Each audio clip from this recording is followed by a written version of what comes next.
It's in the game.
This is a live look at David Booth Memorial Stadium in Lawrence, Kansas. We are in full-on stripe-out mode as the fans doing their part to try to distort the vision of the visitors. It's the Thunderbirds and the Kansas Jayhawks.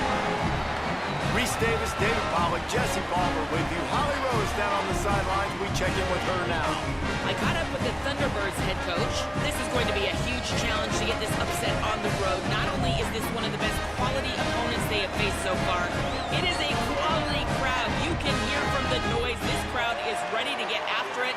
A very hostile environment. We will see how they handle it, and I will keep you posted how it's going down here on the field. Guys? Thanks, Holly. Looking forward to see how this one goes. And the Jayhawks kicker headed to the football. The crowd eager, and off we go. The start of a new season.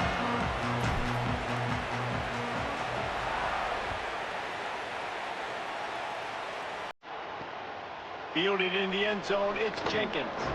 Excellent job by the kick coverage team. A pretty minimal gain on that return. Now the Thunderbirds offense will go to work first. And David, we'll see whether this running back has the ability to elevate his game and really become a star in this offense. Yeah, he's still developing. I think when you watch him, you say, oh, he's still learning the vision and how to play the running back spot. And I think he's leaving Jesse going, I want a little bit more. I want more consistency, more big plays, so this offense can really take off. I think the coaching staff, I think the fans know for the future of this program, they need to upgrade at the position. They'll try to do that in recruiting or the portal. But for right now, today, this guy has to be able to make plays when his opportunities show up. The Thunderbirds want to move quickly. And the offense has a little bit of success, and what do? They push that turbo button right back on the line, ready to run another play. Pulls it on the option. Oh, what a cut! Out to the 35-yard line and a little extra breathing room with that 15-yard pickup. The defense has got to do a better job with assignment football. Somebody has to be accounting for the quarterback on these run plays. You know you're going to see it. You've seen it on film. The option play, nobody home. He just takes off. That's an easy first down pickup for the offense. Moving forward now, the defense, they've got to settle in, and they've got to start playing better when it comes to assignment football. Hand off from the shotgun. And he'll be brought down. Lining up, trying to convert this third and short from the 40.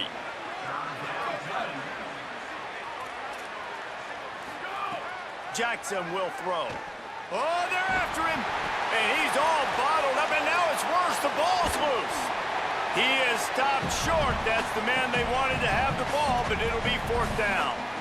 Woo. Deep breath, right? Man, you fumble that thing, you cough it up, you're like, oh, I really appreciate you, brother. I can't tell you how much I thank you because the coaches would have been all over me, but big-time break for the offense.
And it's the Thunderbirds will try to pin them back with the punt. He's going to try to flip the field with this one. He'll take it on the return. Makes a move. Man, oh man, did that coverage team have its hands full. Well, not full because they didn't get a hand on him for quite a while. Great return there. So Kansas offense coming onto the field, and we'll get our first look at them in this one. And there he is, this senior wide receiver. He's a good route runner, good solid hands, and a big part of this passing attack. And there was times during the week where we were texting. We have a group text for these games every single week, and we talk about different guys. And this receiver, we were like, is the tape in fast motion? Like, this dude is flying out wide. Like, this is a guy that legit has that take the top off the defense speed, elite speed. Palmer, this is a guy that defenses, and talking to the coaches, they are extremely worried about. Yeah, the D coordinator in this game told us he just hasn't slept much this week, knowing how fast this guy is and just how he can score any given play. And they've got to do a really good job in this one communicating, understanding where he is, but making sure there is at least one safety playing deep, because you know this guy is going to get his opportunities deep down the field. Well, the receiver did everything right. He ran a good route. He got his head around. He just didn't finish the play. Just look it in. Couldn't find his man last time, and that leaves him with a 3rd and 6. Might be calling a hot route. Dropping back, it's Jenkins. Fires to the tight end. He's all the way down to the 27-yard line, and they are threatening. The Jayhawks want to crank the tempo. And it's on 3rd downs like this. If you want to attack the middle of the field, you got to look for the tight end. Really nice route. Great job looking that football in. You can tell this quarterback Turning it on. Nice pickup on the ground there. They'll move the sticks for the 1st down. And the Jayhawks come to the line with a new set of downs.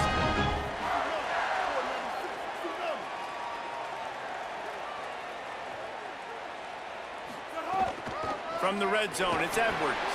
He's tackled right at the 10-yard line, and they're trying to cash in on this drive. Nice 1st down defense. Great job being physical, understanding the chances of run or high. They come up, they get the back on the ground, forcing a 2nd down and long situation. A little wrinkle here as they go to the Wildcat and use the extra blocker. On the snap, it's Marshall. He'll be hauled down just inside the 10 at the 9 as they're trying to turn this into a score. You know, I really like this QB running the football because I know he's got a lot of speed, but he's not the biggest guy in the world. So he's not going to be able to break a lot of tackles. You really got to do a good job of trying to scheme ways to get him out in more space.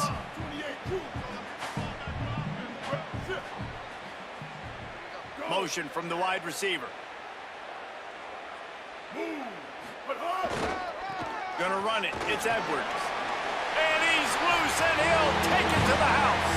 Touchdown, Rock Chalk Jayhawk. They're on the board first here in the season opener.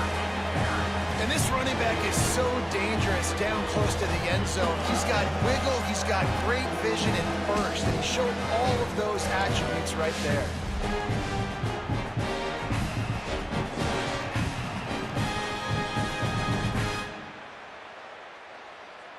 They get set for the point after as we have the first score of the game. And the PAT makes it 7-0. So that drive covered just 44 yards. And what a way to finish it with a 9-yard touchdown run.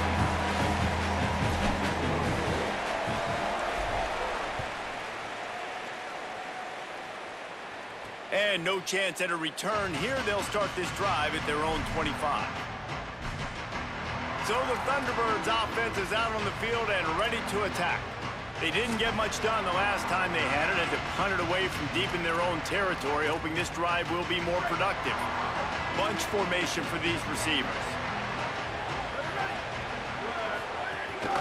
From the gun, they'll try to impose their will. Runs ahead and powers his way for 4 yards out to the 30. The offense has a little bit of success on the ground, and they're up. Look at them. They're ready to go again. Back on the line of scrimmage, ready to run another play. And after the stop, that is going to put a bow on this first quarter.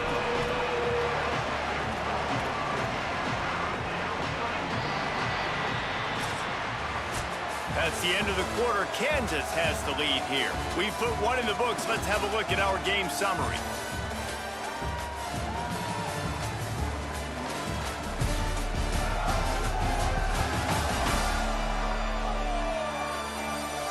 Heading in the opposite directions now as we crank it up in the second.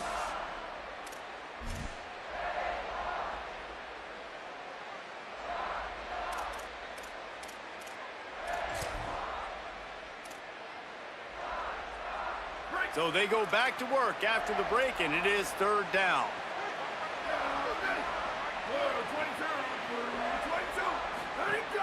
They'll try to bully their way for the first.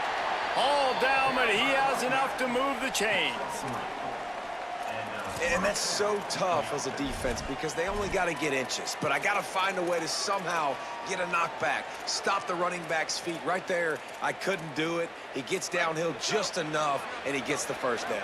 It's a good job, too, there on third down by the offense because a major statistic in football in terms of winning and losing is how good are you at staying on the field, keeping drives alive. Whether it's third and long or third and inches, you just have to go execute. They do it.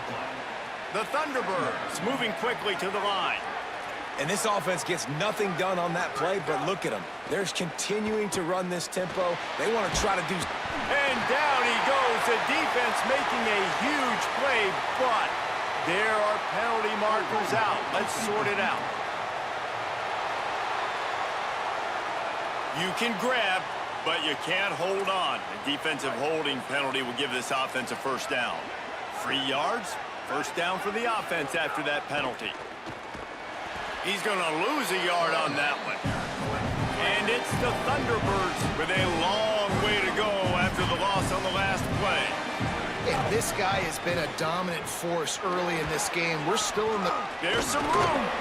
And he won't quite get there. But boy, after that pickup, just a few inches to go for the first. An array of possibilities here. Quick release on the RPO. Across the 35. At the 20, he's got space. They'll finally put the brakes on him at the 3. A big throw, catch and run on that one. Man, that is exactly how you execute an RPO. Like quick read, get the ball out of your hand, get it to your receiver in space really quickly on target, and you can make big plays. They made that RPO look so smooth and so effortless. And the D deny them on second and goal. Jackson gonna throw it. Pocket breaking down. He works his way ever closer all the way down to the 1 yard line. And I really like the decision by the quarterback there. And listen, it's early in the downs. Like, don't force it. Don't make a turnover. He tucks it, get what you can get, and then live to play the next down. I like that execution by the QB.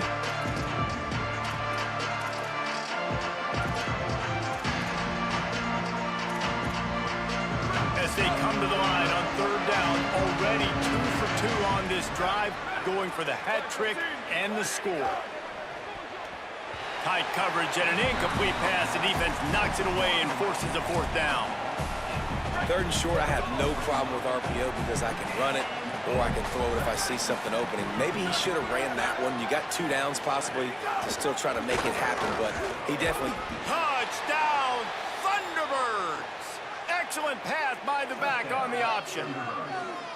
And the head coach is going to keep going for it on fourth down because his offense responds like that. Your coach gives you the ultimate vote of confidence. Down on the goal line, we're going for it. I believe in you guys to execute and get us in the end zone, and they pay it off. Phenomenal job up front by the offensive line. You love to see a team respond to their coach's confidence. And he knocks the extra point through the uprights. 75 yards on the touchdown drive, and they capped it off with a 1 yard plunge.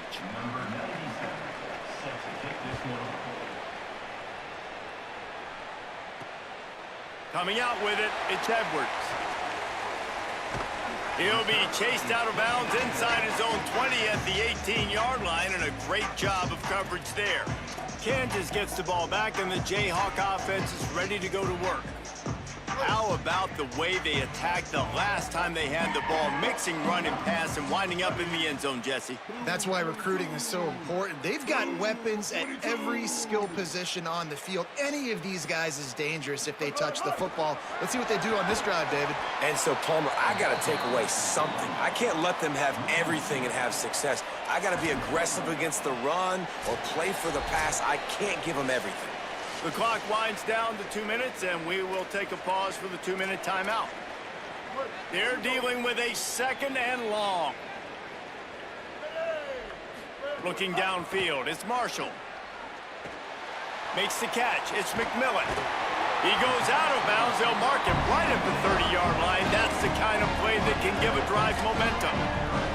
And when you run these drag routes, it's super important that your quarterback can really use his eyes. Don't lock in where everybody's going to start looking at you and seeing what's coming. Does a good job, drops back, sees it, and the most important part, puts the ball out in front so he can catch it, get upfield, and make some extra yards after the catch. Direct snap. It's Marshall.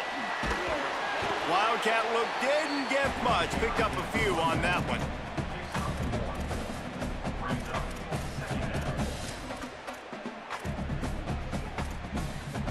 Just barely picked up a yard with that last completion. It's 2nd and 9. On the run, it's Edwards. He locked up and held on to bring him down. The defense uses a timeout. That's their first. They'll take a moment to gather their thoughts and put together a plan for this 3rd down play. It'll be 3rd and long. From the gun, wants to pass. Looking to the big tight end. Fires and picked off. And they'll close in on him after a good return on the interception. Well, it's 3rd and long. They're trying to throw beyond the sticks to get the first down. What a great job by the defender that time, breaking on the ball, snagging it out of the air, and securing that interception. Dumps it off in the flats. And a good job in coverage there as they stop it after just a few. They were able to make the completion, but he had to pick his way for just a little bit. Needed a little more help to spring him for some yardage. Yeah, if you're going to have success when you throw it outside like that, you're going to need some more blocking and better blocking downfield. Give the defense credit, though. They were able to wrap. A shot toward the end zone. It falls incomplete. He was trying to find his man for 6. Here they come, facing 3rd and long from the 20. Jackson will throw. Can't make the grab as he was going for 6 right there. Well, this is a disappointing drive for the offense, considering where this drive started in their opponent territory. Now you're 4th and long. You've got to be better throwing the football in those types of situations. It's good. Easy call for the refs. And guys, after the field goal, now they have the lead. Well, they're able to get a field goal and put 3 points up on the board after getting that interception. You would have liked to have seen the offense do a little bit more with that possession, give themselves an opportunity to score a touchdown. But listen, teams will take 3 points any way they can get it. From inside the 10-yard line, he'll bring it back. They tried to get the wall set up for him. Not quite enough for the huge play, but a good job to give his offense some breathing room. The Kansas offense out there poised and ready to go to work. They'll open this drive, open to move it down the field. A touchdown would give them the lead. Wide receiver going in motion. Looking for a gap. It's Edwards. Forced out of bounds. Good pickup there on the ground.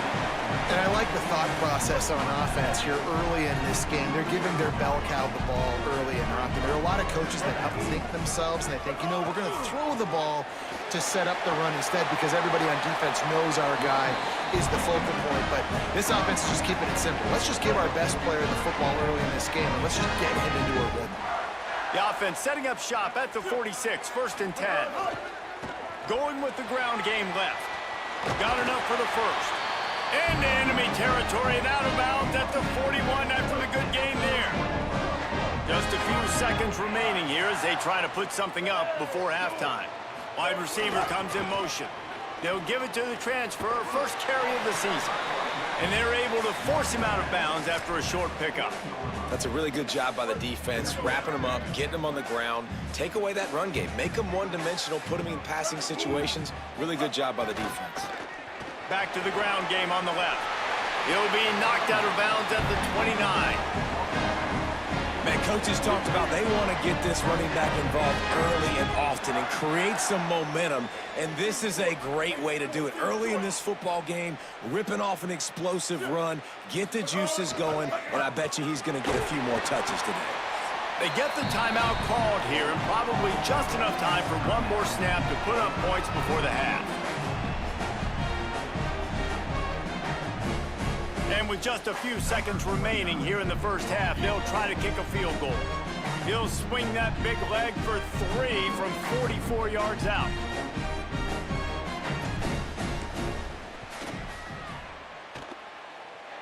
He slides that just inside the right upright. And the field goal to end the half takes us to halftime. That's the end of the second quarter. That means it's time to join Kevin and our halftime update. Gentlemen, so much excitement around a brand new season, and we're excited to get you caught up on everything here in Week 1. We start with a look at Eastern Michigan, taking on the San Jose State Spartans.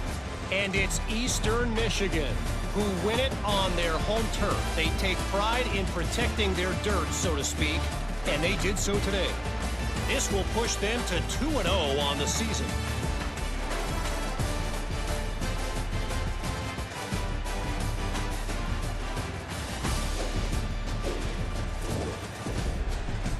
Now back to your game in Lawrence.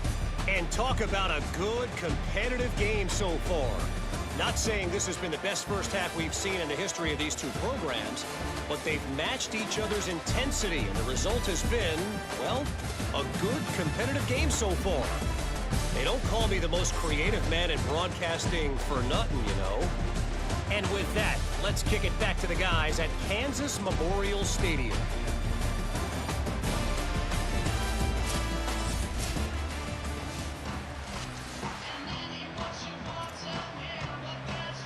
The Thunderbirds will kick it away first, and we'll start the second half. He'll bring it back from inside his 5. Couldn't find a way to create that broken field as he stopped at the 25. The Kansas offense returns to the field. First drive of the second half, always fun to watch. You see what type of tweaks were made at the half, especially when you're locked up in a ball game like this one. Yeah, and it's been a good game. I mean, it's been a little bit of back and forth and a feeling out process. And now once you get in the second half, who's going to get aggressive, Palmer? Who's going to take some shots, try to make some plays, and really go for it? Yeah, it's interesting. I think as play callers right now, you learn a lot about these coaching staffs with respect to who does make the best adjustments. There's a lot of coaches that believe we're just going to be who we are. We're going to keep doing what we do. We're just going to do it better. But then there are others that tweak things a little bit on offense and on defense. We're going to find out here. He's now up to 104 yards rushing, and with that run, he's now over 100 yards on this opening day. So they come to the line, and the Wildcat going to give him a different look. Sends it back in motion. On the direct snap, it's Marshall. There's a crease. They found a little running room out of the Wildcats, still short of the first down marker. Really good surge that time by the offensive line. You saw all those bodies by the defense being pushed backwards. That opened up the crease for the ball carrier. He's able to get a really nice gain there, setting up 2nd and inches.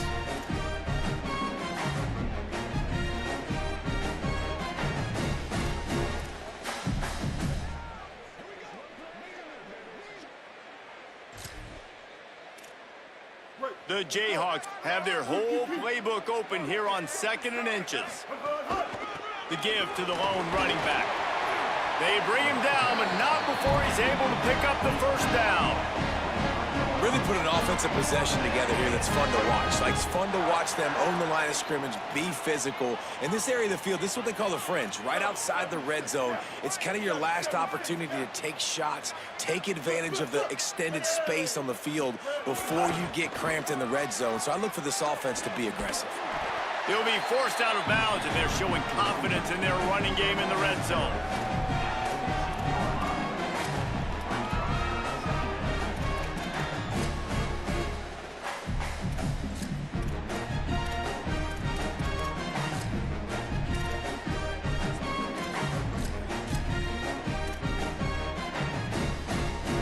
Got 8 on first down, now looking at a 2nd and 2.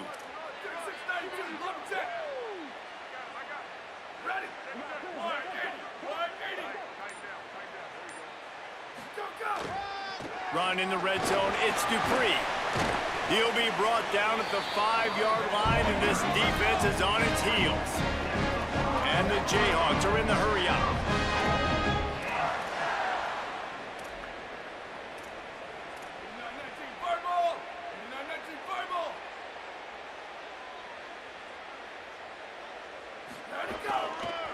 Keeping it on the ground on 1st and goal. Touchdown, Rock Chalk! And that one will give him the lead. And I like the running back's vision. He sees the hole, explodes through it. He knows where the goal line is, gets in the end zone, gets 6. And the kick is good, but there's a penalty flag, and I think it's going to be roughing the kicker.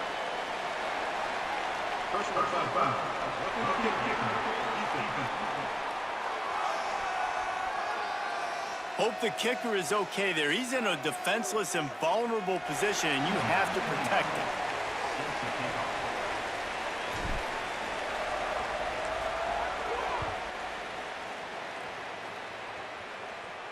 Not going to get a return here. They'll bring it out to the 25 as the kickoff sails through the back of the end zone. So the Thunderbirds offense is out on the field and ready to attack. They'll go to work, trailing 17-10 and hoping to put together a productive drive.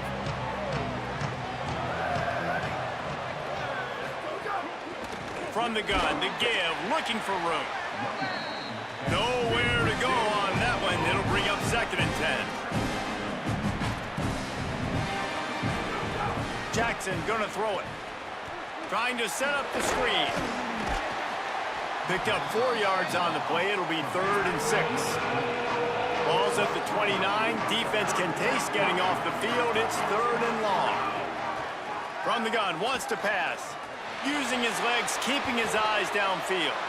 Quarterback slides, and that is a punch to the gut to any defense to let a quarterback get out and move the sticks there. And usually when a QB takes off and scrambles, it's because the defense didn't do a great job keeping lane integrity, not keeping him in the pocket, letting him get outside, and then he can do damage. Then it's the next play that you have to play instead of this just the original pass. So defense has got to do a better job of keeping that guy in the pocket. And after that run, getting right back up to the line of scrimmage to go hurry up, defense has to be ready. Quickly to the tight end. He stepped out of bounds right at the 45-yard line, and now they're starting to put things together.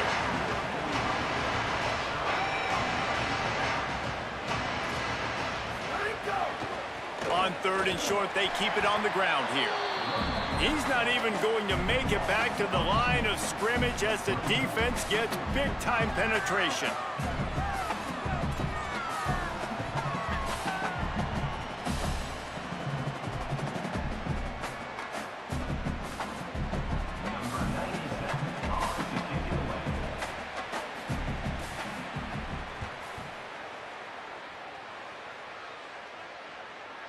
And that ball will sail into the end zone for a touchback. We've reached the break, and Kansas has the lead. And we've reached the end of the 3rd, and time is running out if they're going to cut into this deficit. Let's take a look at our game stats before we move on. Not only is the scoreboard on their side, but so too is time as we open the 4th.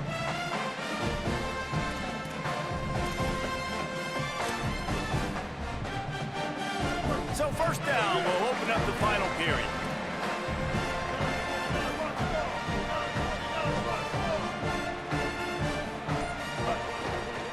They keep it on the ground. Clock is their friend. Picks up the 1st down. At midfield, he's got room. Hits the accelerator to the right. And he slipped through the crowd, and he'll house it.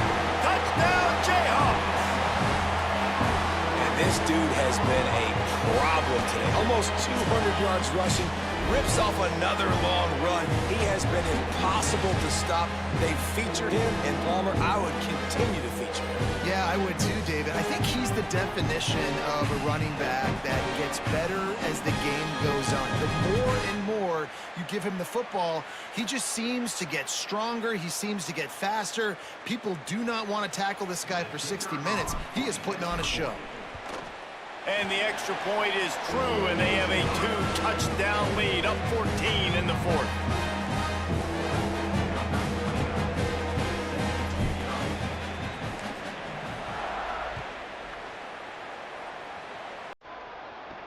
On the move from inside his 5.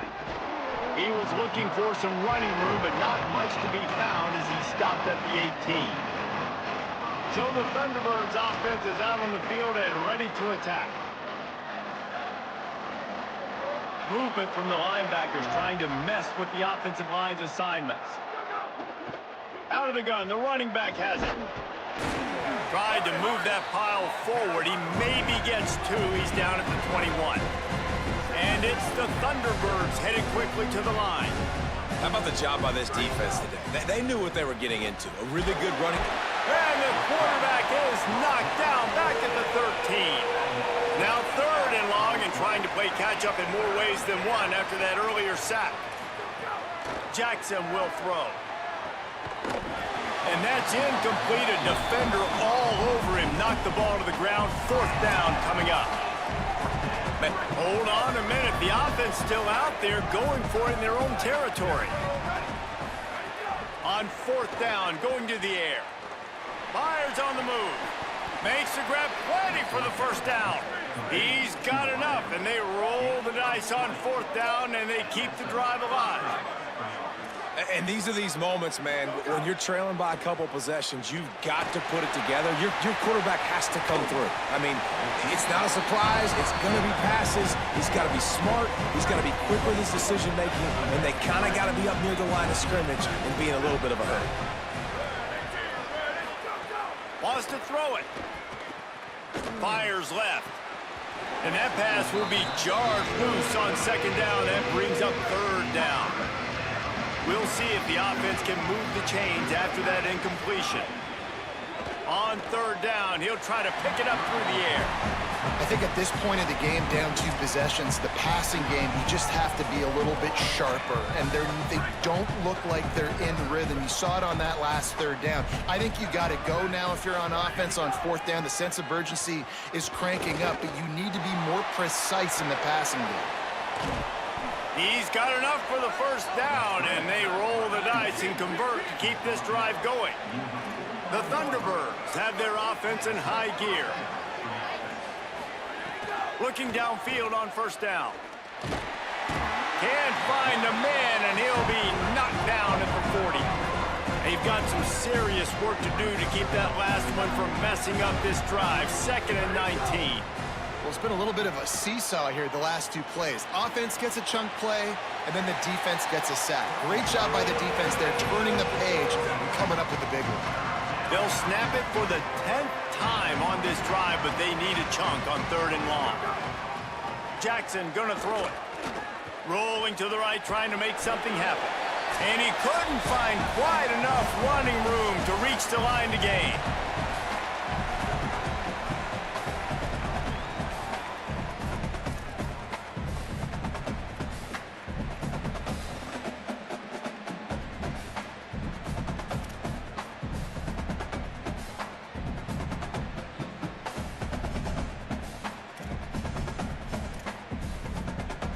And guys, hold that thought just a second, because here comes the 4th down play. If they don't get it here, this one is probably over. He'll try to throw and pick up the 1st down. Here's a heat. He's got it, 1st down and more. A huge play there, and they finally get him out of bounds at the 37. Well, this offense has a ton of work left ahead of them here in this 2-minute situation late in the game, but the drive off to a good start. You get the 1st down, you get out of bounds, you work in the perimeter of the field. That is exactly what you want to do. He's brought down quickly. Minimal gain there, still a bit short of the 1st down. It's always interesting how people handle late game. Like, you know this game is over. There's not a lot to gain from it, but some people try to throw the ball. Quarterback can't pull the trigger, and down he goes at the 41. Everybody has to be set. They have to get it off. On 3rd and long, no secret what he needs here. And this defense is bringing the heat. Another sack. They're going to go from their own side to the line quickly. A big play here. On 4th down, trying to find his man. He wants a big play here late. Can't find his man. It'll be incomplete, and that is a heartbreaker this late in the game. Let's go down to the sideline and Holly Rowe. Hey guys, checking in from the Kansas sideline. Things are starting to get pretty emotional. As you know, this head coach coaching for his home team. Might have a chance. Pass to 10. And he got away from the defense and takes it in. Touchdown, Kansas. His 3rd touchdown of this game and his 3rd on the season. And the extra point splits the uprights, and they're up a full 3 touchdowns, a 21-point cushion in the 4th. On the run from inside his own 5. Nice job by the kickoff team. Everybody stayed in their lanes, and they'll stop him at the 16. A lot of work to do as this drive will start from the 16-yard line. Jackson will throw. And it's incomplete. If you're going to take a hit like that, you might as well hang on to the ball. Well, at this point, you're still trying to throw stuff up against the blackboard and see if it sticks. You're down by a lot of points, so why not try it, right? And give the offense credit. You know, you're not just going to run the football. You're not just going to take a knee and go into the locker room with your tail between your legs. I like the fighting spirit, just not enough of that today. And it's the Thunderbirds will hustle to the line. And it's frustrating as a defense when you give up that 1st down and you give up that pass play. But here we go with this offense. They're right back on the ball. You got to flush that. You got to get lined up, and you got to communicate. Gets it out to the 38-yard line after picking up 10 on that one.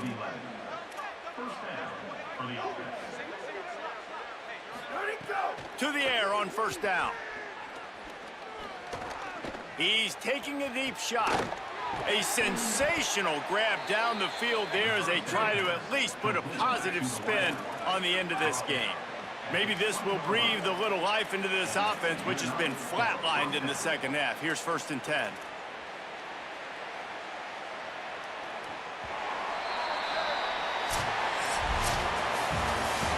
They get a big win here and start the season on a positive note.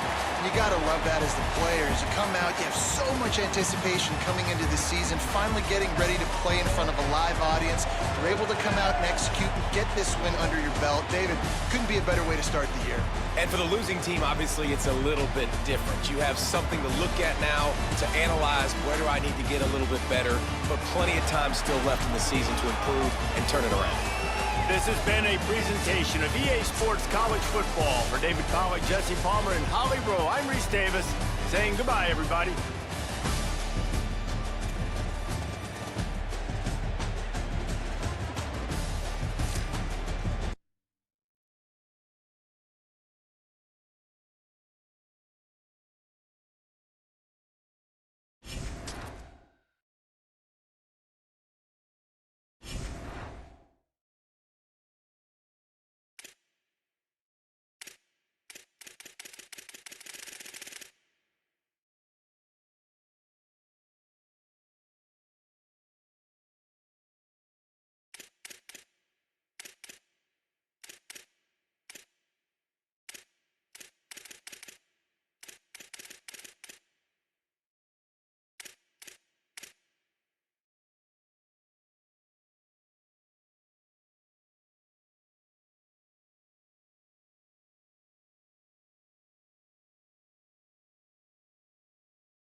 continues on this Saturday with a mid-afternoon clash. It ought to be a sensational game.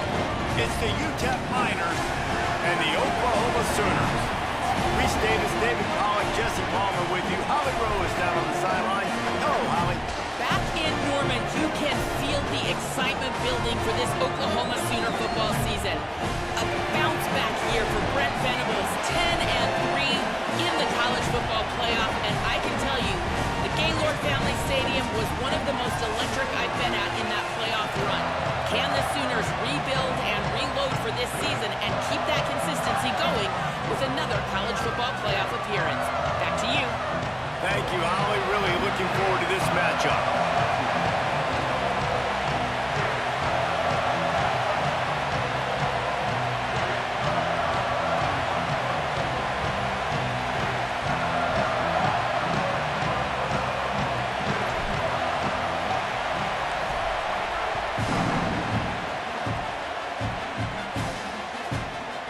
And it'll be a touchback. The ball will come out to the 25-yard line.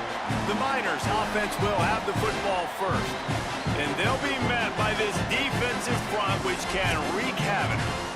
Well, this is one of the best quarterbacks in the country, but David, he better have a clock going off in his head in this one, because this is one of the elite pass rushes in the entire nation as well. Their D-line is absolutely stocked and loaded with athleticism, with guys with bad intentions, and they built this D-line specifically for games like this. Yeah, so he better be on time, right? Like, that ball needs to be able to come out. You just got to be careful. You don't get away with some of those liberties of holding on to the football, extending plays, because those dudes are in relentless pass rush mode, chasing after you. This will be a great chess match. The defense has got to be more physical up front. Don't let them have those running lanes, those holes to break off a nice run, get a first down. And here's the thing, you better reload quick, because they're right back on the line to call another play. The Miners in the hurry up. A nice job being gap sound by this defense. And here you go. Watch what this offense does. They'll get right back on the ball, and they'll go really quick, so you got to be prepared. To the air, it's Colson. Caught in the backfield, it's Jones. Could not make his way to the corner. And that's a really good job by the defense, understanding leverage. I can't let that fast sucker get outside of me towards the sidelines. Nice job expanding with him and then going and making a tackle. One of the hardest things to do in football is tackle guys in the open field. Great job going and getting them on the ground. Fires quickly.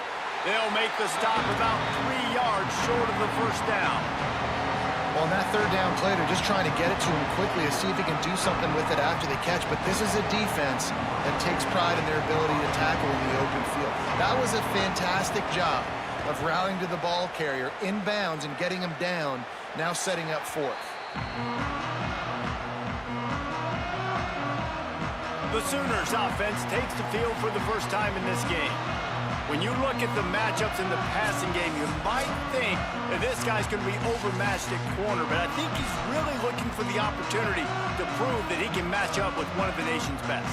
Yeah, and this receiver always wants the ball. He especially wants it, though, today, considering what he's up against. He told us coming into this game that he should be able to dominate and get a lot of looks. This defense is going to have to find ways creatively to get this guy matched up and covered. They're probably not going to be able to do it with just one guy, with that corner out there, David, because this receiver is a difference maker.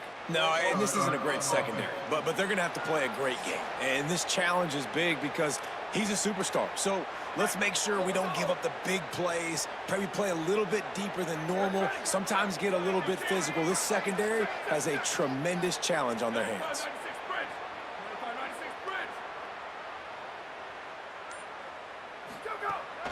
From the shotgun, the inside give.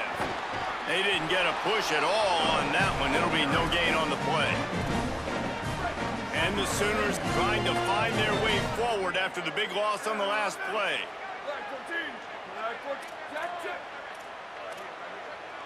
Might be changing the route.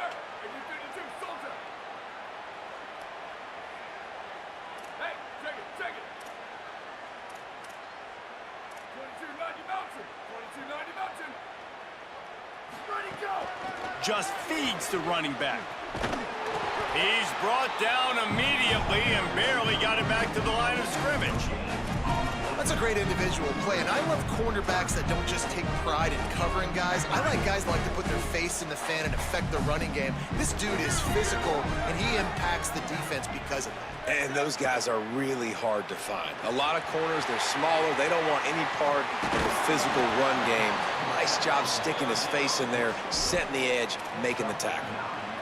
That's why, as a defense, you feel okay playing man coverage on third down, because you know you've got linebackers and you've got players on your defense that can cover these dangerous running backs mano-a-mano. Nice job tackling in the open field. Now a timeout called by the Sooners. That's their first. After using an early one, 2 left for them to spend.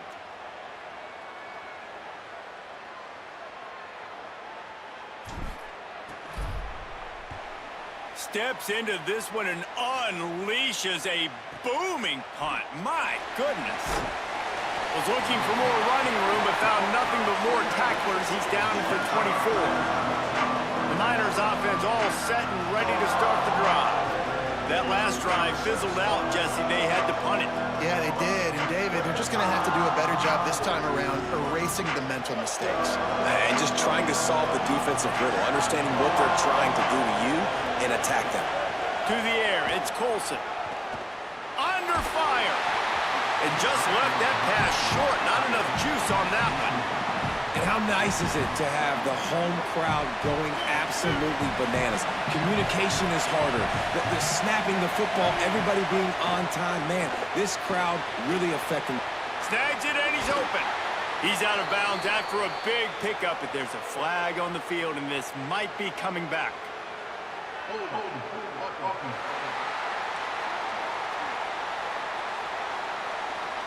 A solid gain on that one, and it goes for naught as the penalty will back them up. That holding call threw him in reverse. Now it's second and long. Back to pass. Looking left. Makes the grab. Works his way to the 41, and that is plenty to give him a first down. And the Miners racing to the line in the hurry-up. If you're going to complete these in-breaking routes over the middle of the field, it's really important as a quarterback you don't stare the guy down and tip off where you're throwing the football. He's trying to freeze the safeties in this defense and then throws it on time. Accurate throw, nice pitch and catch. The Miners have it with a 1st and 10. They'll run play action. Fires to the big fella. And the defense settled in to stop that one for a short gain. Try to make up for some of that lost ground on 2nd down. And nice job by the defense staying glued to it. Getting them on the ground. Just can't pull the trigger, and the quarterback is sacked at the 41. Sooner Nation bearing down on this offense on this huge 3rd down play. Running inside. It's Jones. Knocked down behind the line of scrimmage. He'll lose a yard. And the Miners will punt this one away. This will be the 2nd time they've had to kick it away.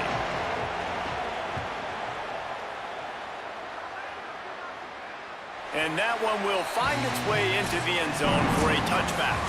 It has been all defense all the time in the early going as we wrap up the 1st quarter, and the stats certainly reflect that.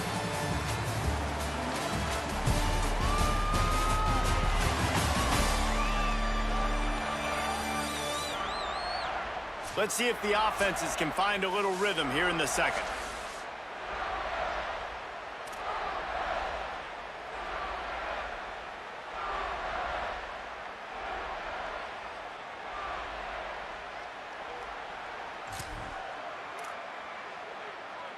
So after the break, they'll go back to work. Looking to throw, it's Mateer. It's complete to the left. They'll guide him out of bounds down at the 25-yard line. All right, right, guys, let's talk a little bit about Oklahoma. They start the season in the top 10. Ideal position to make a run. But what do they need to avoid? Well, I think you avoid the talks about me and where we're at, because that doesn't matter. This team's got a lot to prove. It's a very talented team, but they got to start the season off fast. That first impression makes a big deal in all these voters, Jesse. Yeah, I think a lot of these players are hungry to prove that top 10 ranking is legit. But talking to some of their guys too, David, they actually feel like they're not ranked high enough. They actually feel disrespected being where they are, which is pretty amazing considering this is already a really great jumping point. I can't wait to see how they play today. They'll turn to the Wildcat to keep this drive alive.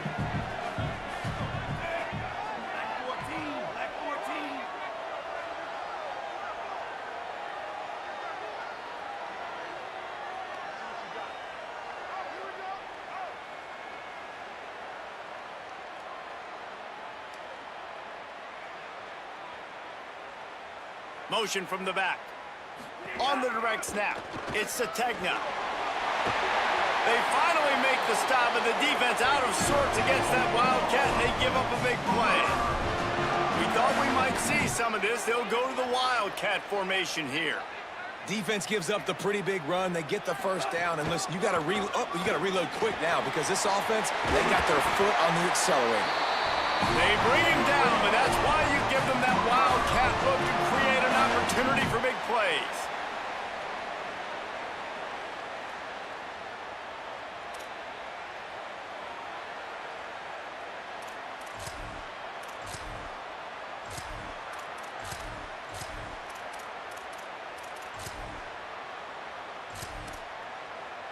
The Sooners are moving quickly down the field. They won't have time to run another play, and we will take it to the 2-minute timeout.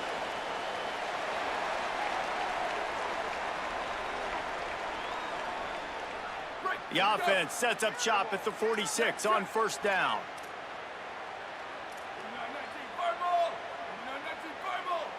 Here we go, ready.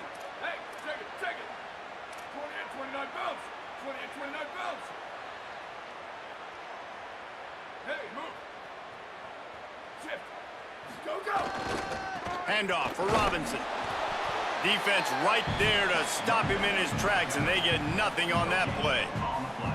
A lot of times you see these defenses, man, they pull the run blitzes. They understand the formations. It might be a run, play the percentages, and then you got to deal with the big defensive tackle inside. So more bodies near the line of scrimmage.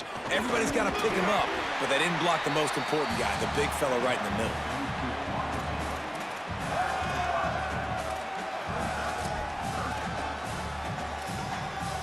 Let's see what they do here on 3rd and short from the 41.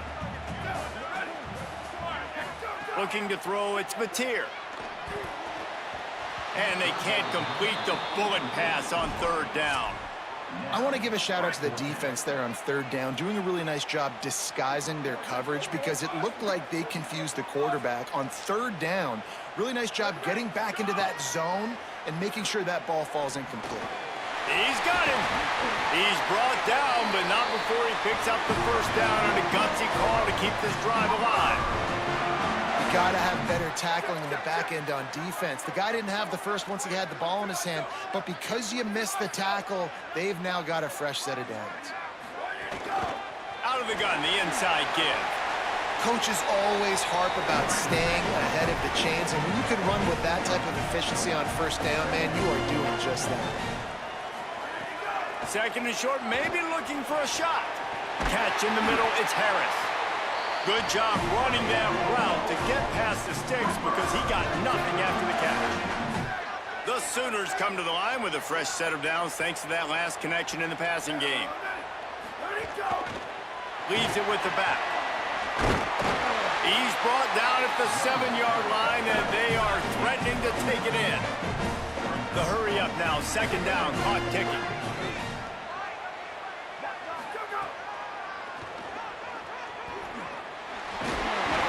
Steps and powers and works his way. They finally get him down at the 2. They'll rush to the line. Clock stopped for the first down. They'll set the chains and wind the clock. He'll do it himself on the draw.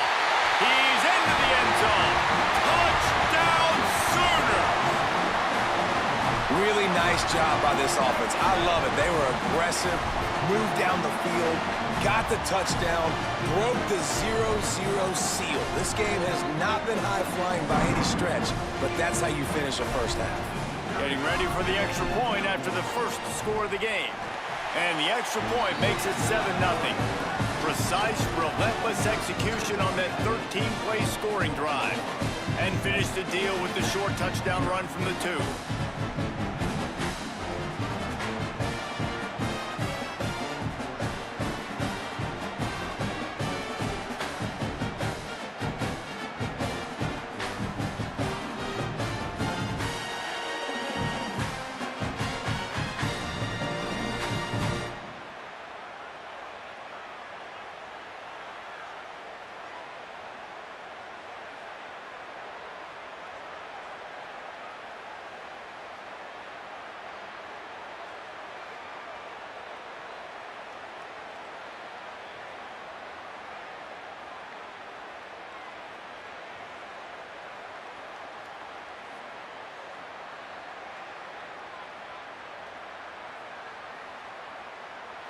Number 29, set to take this road.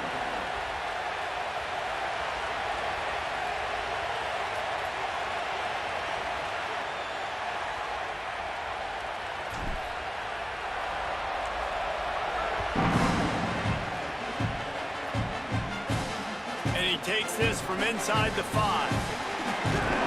And the returner could find no daylight. He goes down.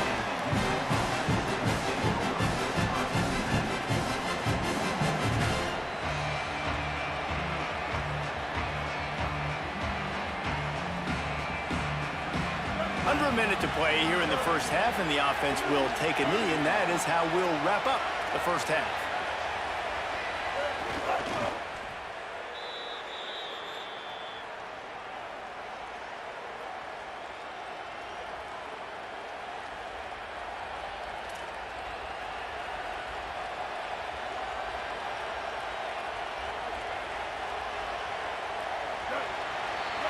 We've played 2 quarters here and reached halftime, and we will now check in with Kevin Connors in the studio. Gentlemen, so much excitement around a brand new season, and we're excited to get you caught up on everything here in Week 1. We start with a look at Northern Illinois, taking on the number 18 team, the Iowa Hawkeyes. And it's Northern Illinois engaging in some real trench warfare today. Inches are hard to come by, let alone first downs. A tight tactical game where just about anything could happen. Now let's take a peek at some of the other contests around the country, games that promise to have an impact on the standings. Now back to your game in Norman. And yes, football is a game of inches, but man, is that really the case when you consider the length of some of these possessions. Look, I'm not an analytics guy, but I do know this. The team that sustains drives and just moves the sticks might be the team that comes out on top today. With that said, let's send it back to the guys at Memorial Stadium.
The Miners will boot it away to start the second half.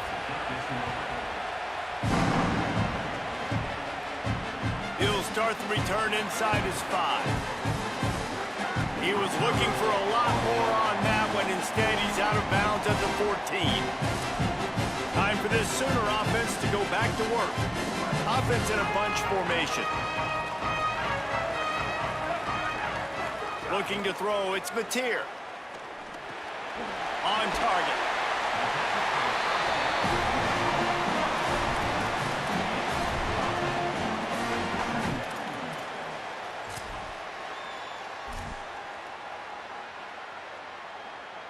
And the Sooners come to the line. This situation, you might see a shot play.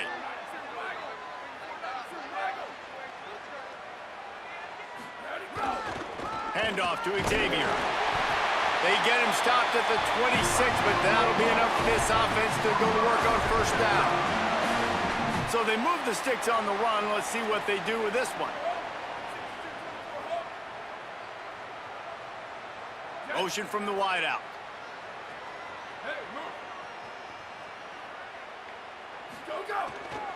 Here's Robinson one more time.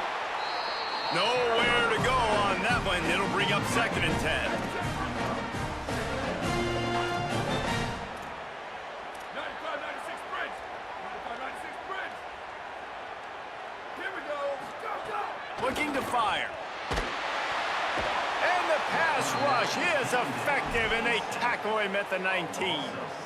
Nice play by this defense again, and I feel like it's a broken record, doesn't it, guys? Like, seriously, both defense playing at a high level. Which offense can get a spark, make a big play, and get something going? They'll break out the Wildcat to try to move the chains. On the direct snap, it's Sategna. Crosses the 30. Makes it past the marker. Maybe a crease. Take it to the house. He got loose. Touchdown, Oklahoma. Can these guys just score from anywhere out there? After that drive, it sure looks that way. And that's what separates really good offenses from great offenses. When you're backed up in a bad position and you can still fight your way out, they'll get you a touchdown. That's a great drive by the offense. On to attempt the try. And the extra point makes it 14-0. A very efficient 5-play scoring drive. And you'd be hard-pressed to find a better way to finish an 81-yard touchdown run.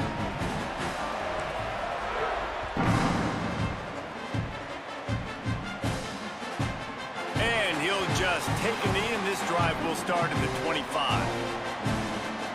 The UTEP offense headed out to the field to start this drive. So this second half didn't exactly start the way they had hoped on defense, and now the offense will try to answer with a score of its own.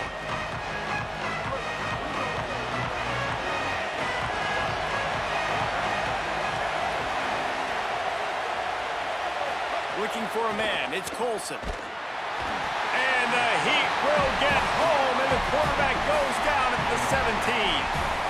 And I love playing man coverage on the back end, getting those receivers' faces. Don't let them feel comfortable in run zone where they can find all these holes in the zone and my rush can't get home. Pressure them, pressure them, pressure them.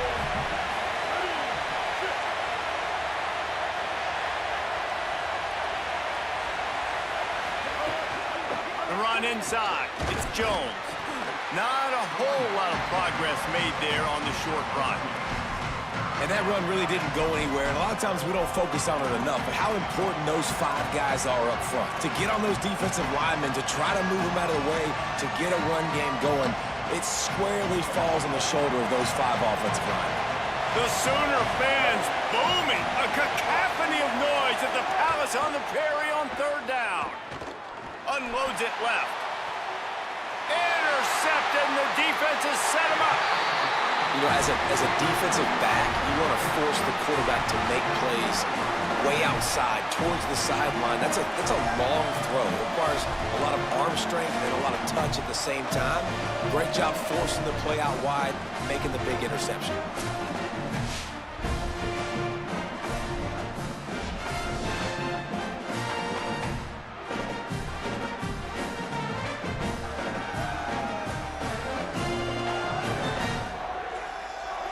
Here comes the Oklahoma offense. This offense has really been clicking in the game so far, Jesse. No doubt. Everything their play caller is dialing up, these guys offensively have been able to go out and execute, David. Yeah, and it's just maintaining the lead. Keep doing what you've been doing. You got a big lead. Let's just keep piling it on until they find an answer. So they were getting up against the play clock, and they don't want the penalty. They'll take the timeout here. And that will leave them with just 2 timeouts to use the rest of the way. Great place to start for this offense. Back to throw, it's Mateer. Makes the grab. Goes out of bounds, but not before he gets it to the edge of the red zone right at the 20. It's a nice play call there. You've got 2-possession lead. You're trying to keep the defense guessing, right? Because you've got that lead. They know you're going to run it, but you still have got to be able to sprinkle in some shot plays and some vertical throws. That was really, really good thinking on that last play call by the offense. Under fire. Touchdown, Oklahoma. On the sideline, got it in the end zone.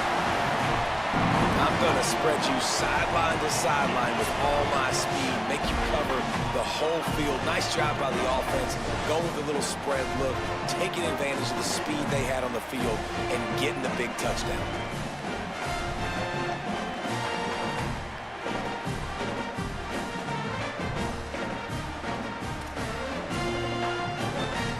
Lining up to tack one more onto that lead. And with the extra point, they're up 21-0.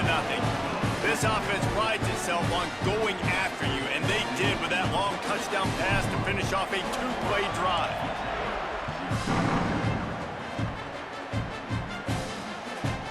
And it'll be a touchback. The ball will come out to the 25-yard line. UTEP has the ball, the offense ready to go back to work. Trailing by 3 touchdowns. If you're going to get back in it, David, the time to start is right now. Got to start now. Defense giving up points on that last possession. Again, the offense is going to have to score, and Jesse probably score pretty quickly. Yeah, you got to go tempo. You're going to have to try to fit in as many plays as you can throughout the rest of this game. But I think more than that, you got to eliminate the negative plays. No more penalties and no more turnovers. They'll send the back in motion. Back to throw, it's Colson. Bring in the heat. Good job to avoid the negative play and just get rid of that thing. And this offense is desperate to keep this drive alive, trailing by multiple possessions, and it's getting late. On 3rd and long, trying to have a big completion here. And they get to the quarterback and knock him down back at the 16. And the Miners will punt it away on 4th down. 3 and out, and not much choice but to get rid of the ball. Catches it cleanly at the 20. Everybody stays in their lanes well enough, and they stop him at the 31-yard line. Here come the Sooners ready to go on offense.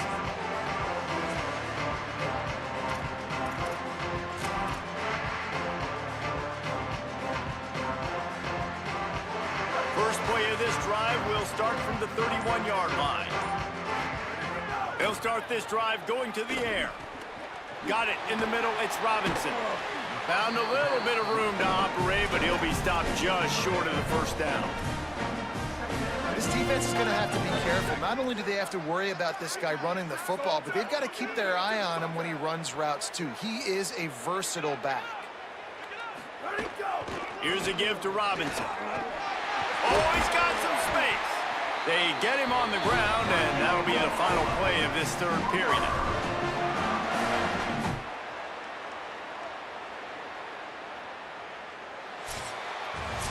We reach the quarter break with Oklahoma on top. We take just a minute to look at the stats as they are threatening to put this one away.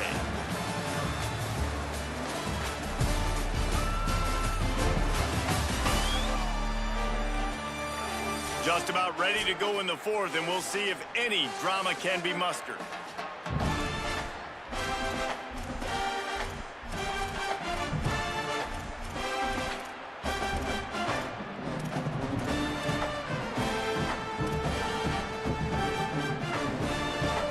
They'll go back to work with a first down in the final period. Dropping back, it's Mateer. Rushes on him. Complete downfield. And he'll go down, but not before the big pickup and the first down. I think most offenses around the country in a situation like this with a lead late would be trying to run the football, right, or throw it short and try to bleed the clock. But this offense, man, it's still pedal to the metal. They're looking for chunk playoff.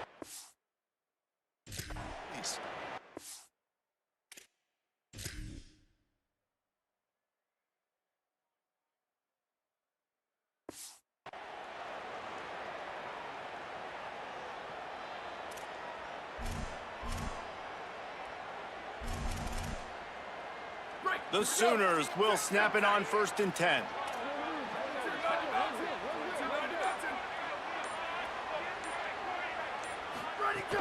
They'll run the ball. The clock is on their side.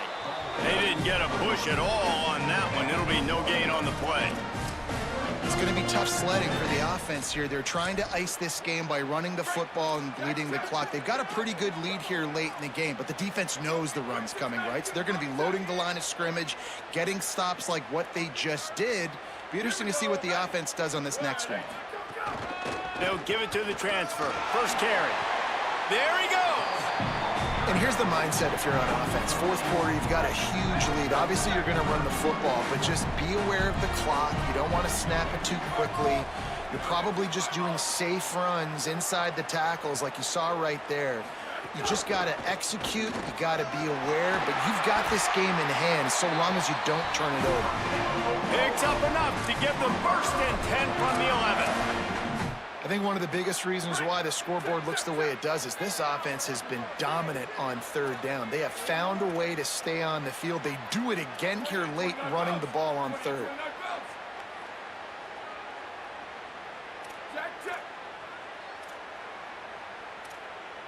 Quarterback may change this route.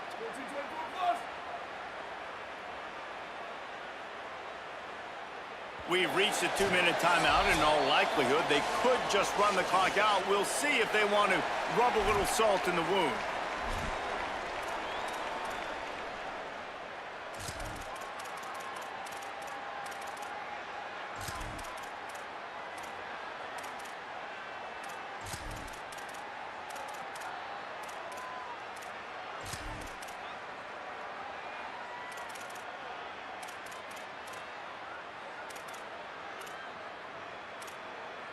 It's first down from the 11. Movement on the offensive line. That's going to be a false start, and they'll walk it back. False start. The officials offer the deal, and the coach accepts it. They will take the penalty. So important to keep your concentration. Get off on the snap count, not before it. It's 1st and 15. Keeping it on the ground inside. It's Walker. And there was nowhere to go, just stopped in his tracks in the backfield. The Sooners now with a long way to go to pick up the first down. Back to pass, it's Mateer. Spits it out to the back. Quickly complete. Touchdown Sooners! And they add 6 more to the board with that trip to the house. Well, they were able to come out here week 1 and really feed off the energy of this home crowd. They've been making plays all over the field. You could not ask for a better start to the season.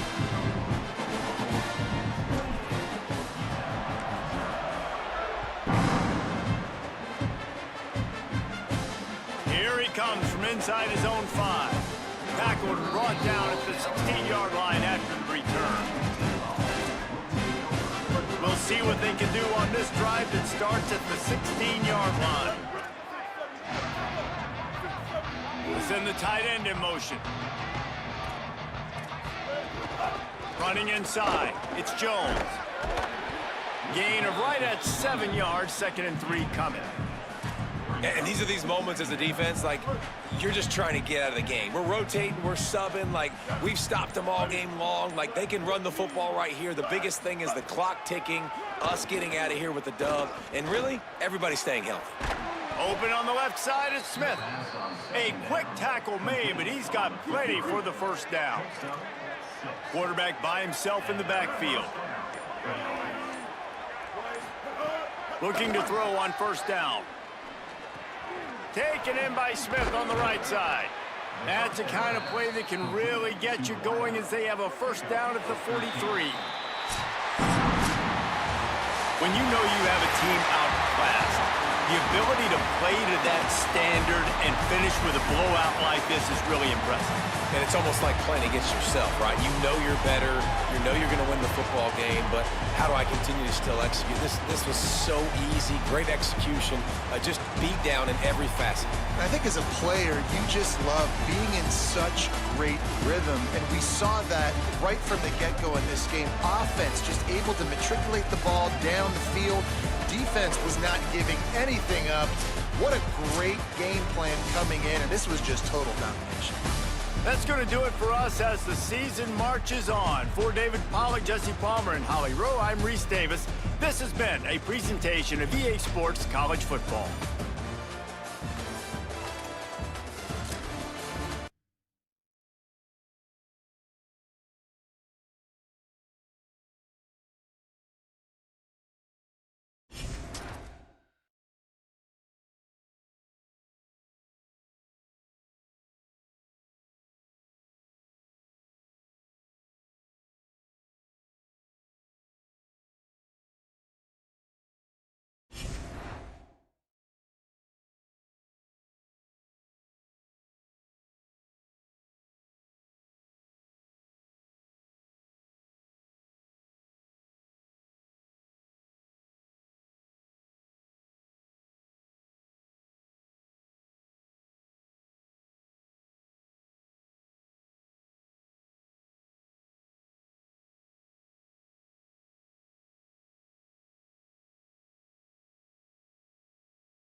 boy, do we have a fun one ahead. Top 10 team, target on their back, going on their road and right into the snake pit. It's the Ohio State Buckeyes and the Florida Gators. Reese Davis, David Pollock, and Jesse Palmer with you. Holly Rowe down on the sideline, and Holly, a little familiarity in this one. Guys, Florida has been through the gauntlet with coaches lately, trying to find some stability. They have a new opportunity here with a young up-and-coming coach in John Summerall. He has been a proven winner at all of the stops.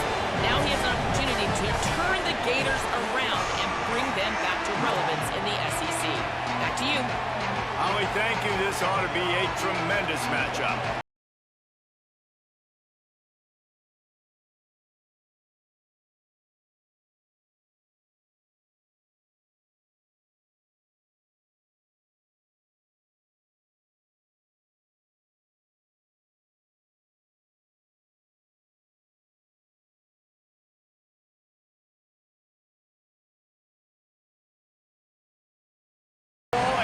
Season is now officially underway.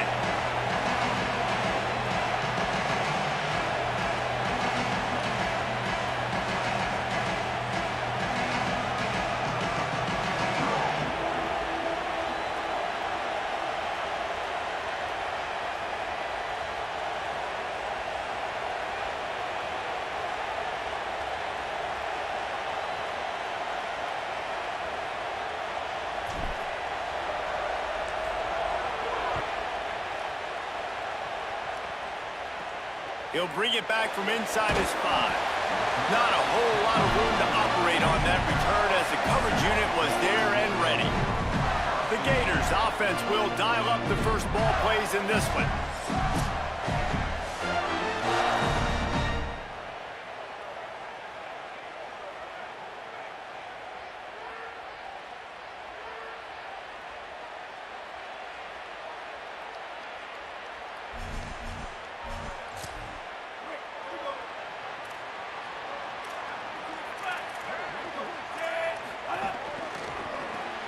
That's reeled in. It's Singleton.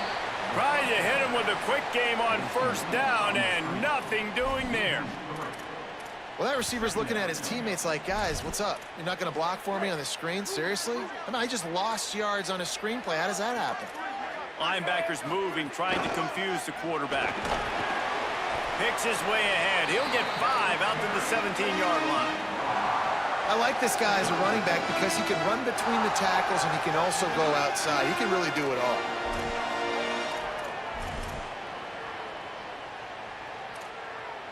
So already they've hit a speed bump on this opening drive. It's 3rd and 8. Jones to throw. On the move, he fires.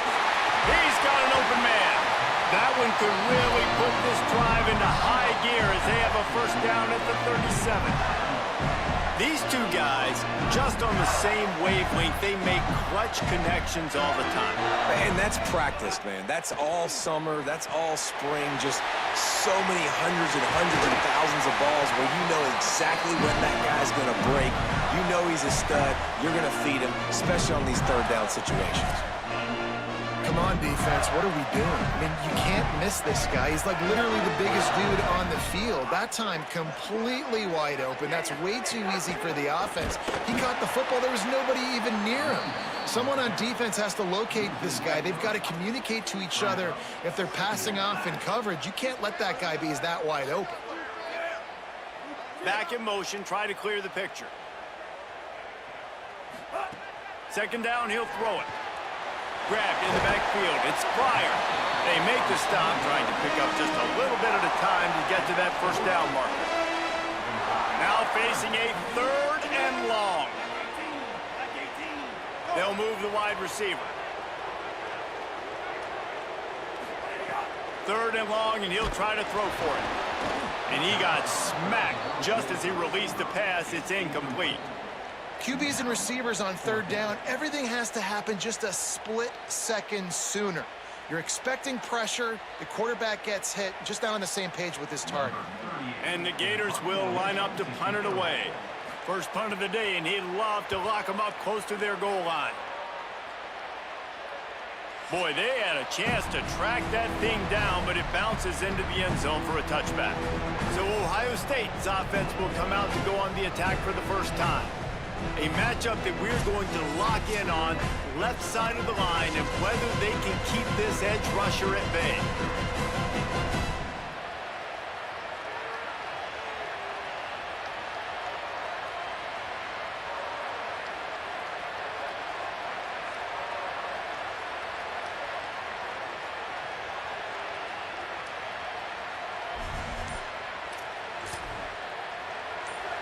This crowd going to try to make life miserable for these guys. QB draw. Got to protect the merchandise. Gets down without taking a hit. After a good pickup on the run, it's second down.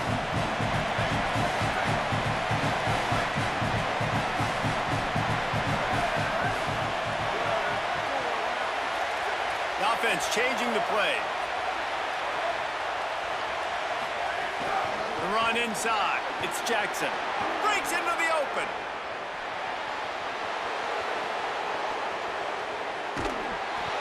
Seizing that open space, an opportunity all the way inside the red zone. They'll mark it at the 19. He now has 56 yards on the ground already. That is a way to make a statement early.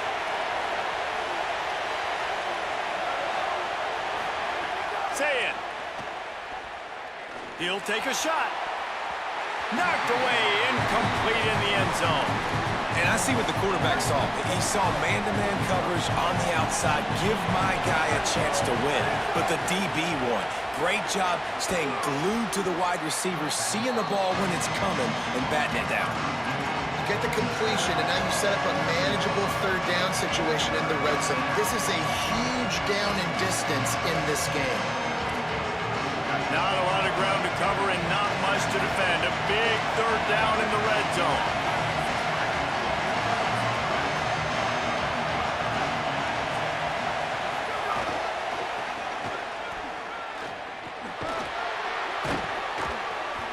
That's a great job on third down and short. Just being physical by this offense and moving the ball down the field. You take the ball to start the game, really setting the tone. How big would it be now set up first and goal? If your first drive, you can punch it in. You can gain all the momentum and really start this game off just how you want it. If at first you don't succeed, try again. I wouldn't be surprised if they just turn around and hand it off to him again here on second.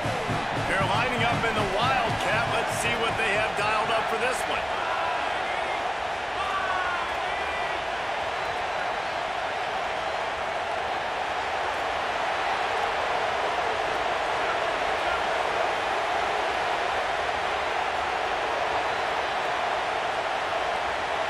On the snap, it's Smith. Oh, and he's going backwards. Defense not fooled at all by the Wildcat.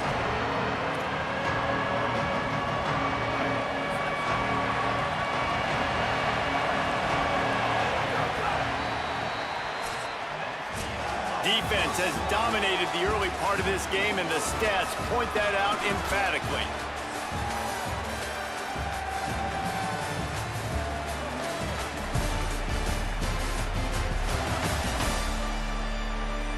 Let's see if the offenses can find a little rhythm as we start the second quarter.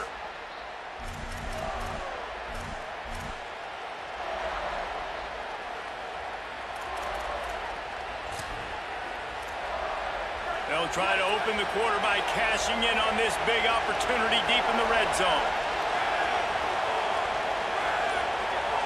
Snap to the back.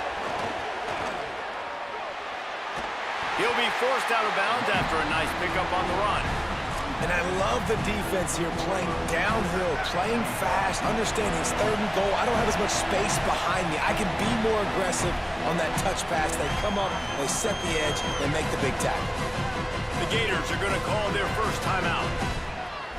And they'll have 2 left to work with here in the first half. Here comes the Wildcat. Watch out here.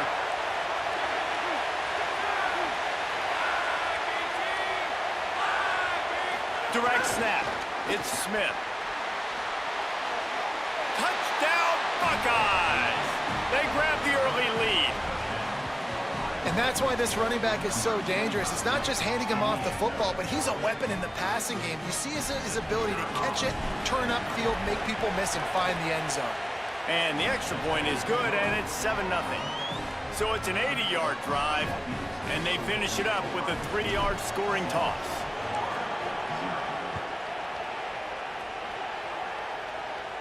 And it'll come out to the 25. No attempt at a return. Here comes the Gators offense, ready to go on the attack. They're looking for something, looking for anything to try to put some kind of score on the board, down 7-0. Offense working from the pistol.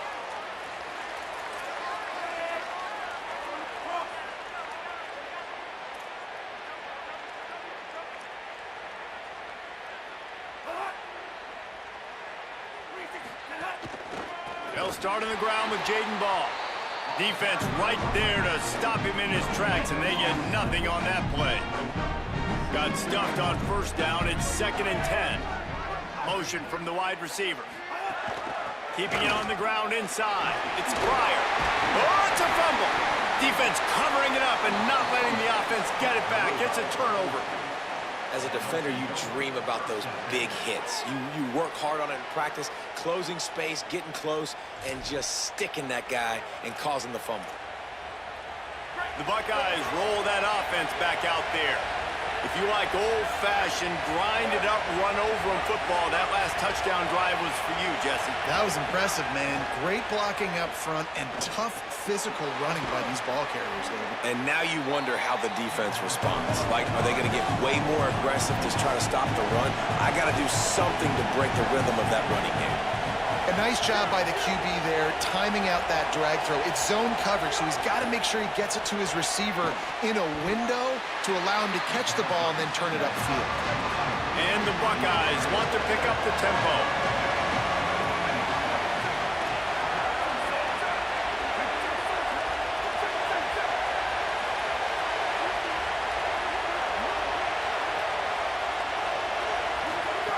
Lined up in the gun on 3rd down. Say it. They got him, and down he goes, and what a huge sack that might have knocked him out of field goal range. On 4th and 9, the offense will stay on the field. 4th down, say it. Quickly out to the tight end. And he is stopped short. The defense gets it done on 4th down. And they decide to go for it. They decide to be aggressive, trying to throw the football down the field. Receiver, quarterback, not on the same page. No dice, turnover on downs. Quarterback and running back set up in the pistol. Off the play fake on 1st down. Finds the tight end. Just a quick rhythm throw there and really good use of the tight end. Yeah, good use of the big fella. I mean, go through your progressions real quick. You can't find anything. Get the easy gain. Don't take a shot down the field all the time. Take those shots later, but take those easy, wide-open opportunities to get some positive chunks. They're now out across the 40, and he's out of bounds at the 42. They'll snap this one from the 42. It's 1st and 10. Wide receiver going in motion. Jones wants to throw it. A strike downfield. Oh, and the defense in chase mode, and they finally get him down at the 35. This first half of offense won't go on the highlight reel so far, but starting to get things moving, it's 1st and 10. They'll run it on the counter. Give him a pickup of 2, now 2nd and 8. Picked up 2 yards on that last one. They need 8 on 2nd down. Back to pass. Looking to scramble. Short gain on the play before he slides. Timeout signal for by the Buckeyes. That's their first. The brain trust getting thoughts together for this big 3rd down coming up. They've worked it down to the 30. This defense standing tall, trying to force a field goal try. From the gun, wants to pass. Nowhere to go, and the ball is loose. Defense swarming on that loose ball. It'll be a turnover. 2 straight drives ending in fumbles now for this offense. Guys just have to start hanging on to the football. There's nothing schematic that has to change. They've just got to get back to fundamentals, 5 points of pressure, and prioritize holding on to the ball. space. And he runs through one tackle and picks up a few. The Buckeyes with myriad options after that big pickup on first down. Wide receiver comes in motion. And the defense stops him just short of the first down. Maybe needed a few more chain links to move the sticks.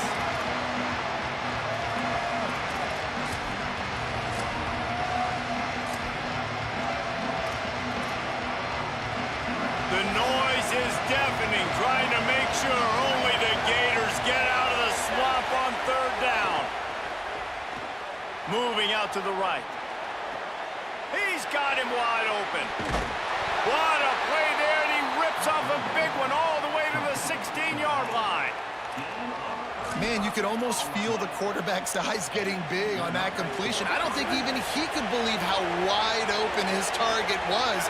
He knew, man, if I just get this to him accurately, something really good is going to happen. That's exactly what transpired. Nice throw, nice catch, nice play.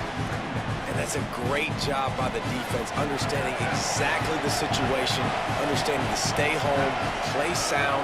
No matter who gets the football, we're going to run to the football hard. We're going to cage the football, be disciplined. Nice job by the defense. They get him on the ground, but not before he drives it to the 10-yard line. Looking to convert, they'll go to the Wildcat. On the direct snap, it's Smith. They get him on the ground, but it'll be enough for the first down, and they might mark that down to use the Wildcat again. Ohio State calls its second timeout. And they'll still have one in their pocket for what's left in this first half. Running out of time here in the first half, they're going to have to be efficient to put some points on the board before the break. Going for the goal line. Touchdown, Ohio State. And they take it in for 6 more points. I think you love starting the year off with some momentum, and that's exactly what this offense is doing. They're firing on all cylinders, defense doing their job as well. This team getting out the gates to start the season in great fashion.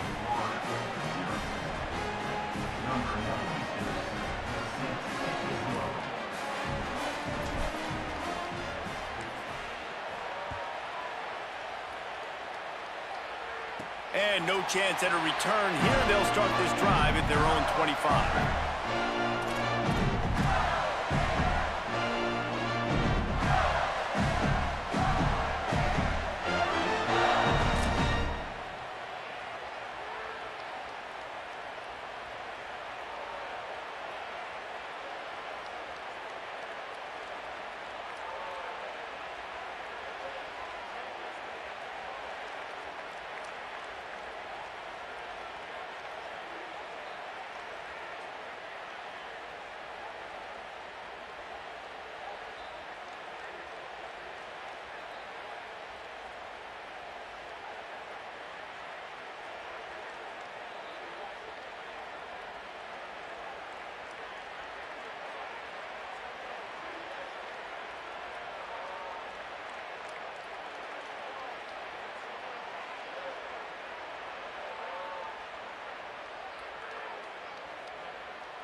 Waning seconds of the first half. Let's see how they handle it. He'll start on the ground with Jaden Ball. Found a little bit of running room on that one, but he's brought down and the clock continues to run. They'll use a timeout right before halftime. Maybe time for 1 or 2 more plays. One more play before the teams head to the locker rooms.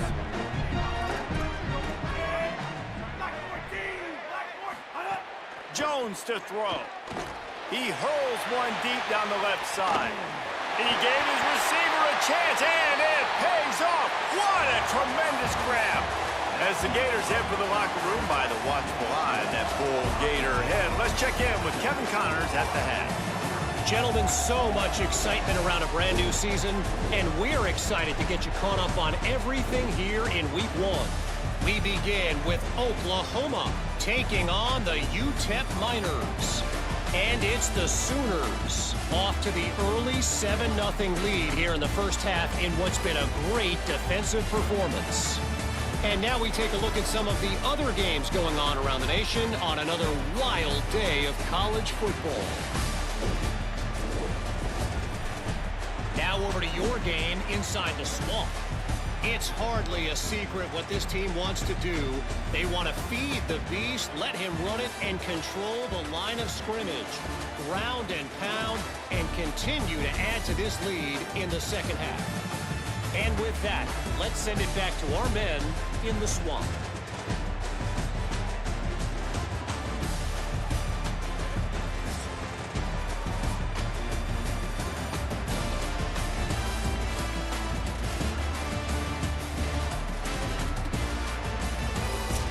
Thanks for that halftime report, Kevin.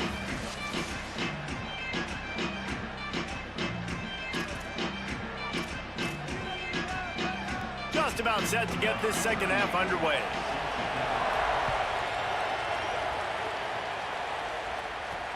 Let's see what he can do with the return. And the coverage team able to wrestle him down. What do you got on the sideline, Holly? Guys, I caught up with the Buckeyes head coach coming out of the locker room. They understand all of the hype and excitement surrounding their wide receiver, and they are trying to get him the ball, but it just hasn't gone that way so far in this game. I know they want to target him here early, try to regain some of that confidence and momentum. We'll see if he can get into a rhythm with his quarterback here to start the third. Back to you. Okay, Holly. This is going to be a big key for him, David, with the lead here in the second half, running the football, right? Staying on the field and bleeding the clock. Yeah, run the football. You're ahead. You can be a little bit more conservative. But again, this opens up the pass. This keeps everything in balance for this offense. Over the middle, it's Smith. Surged ahead for a couple there. It'll be 2nd and 8.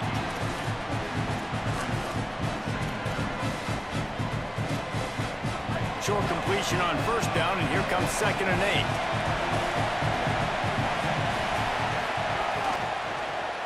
Slithers into space. And he doesn't find much running room. A short gain on the play. It'll take some work to get to the sticks. It's 3rd and long from the 30. Saying from the gun on 3rd down. Finds his big tight end. Excellent job working through the air there, finding a hole in that defense and picking up a first down. The defense has got to be able to make a play at some point here in the second half. You're down 2 possessions. You need to steal a possession badly. You need to have a takeaway. The coverage is going to have to be way tighter than on that last. It's a fumble on the play. He's got the ball, and he'll try to pick up a few. That ball carrier is very lucky. That easily could have ended up in the hands of the defense. And let's hold on just a minute here as the officials are going to have a second look.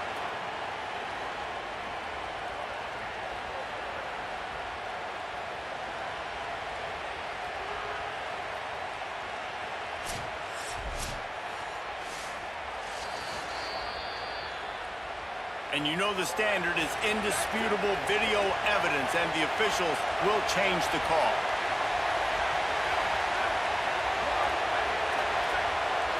Wants to adjust the pattern.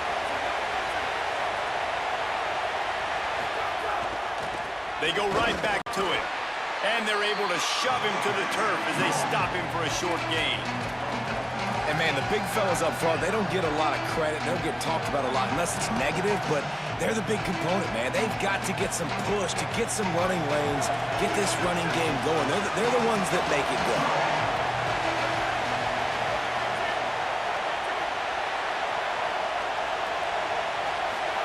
From the gun on third down, say it. Got his man in the middle. Putting together a real scoring threat here as they pick up the first down at the 36. Well, we know this guy is special, and because of that, his quarterback is looking to him on critical down and distances. There on that third down, there was no question. It wouldn't have mattered if he was single covered, double covered, man, zone. That's where he was going with it, and the big-time playmaker outside picks up the first.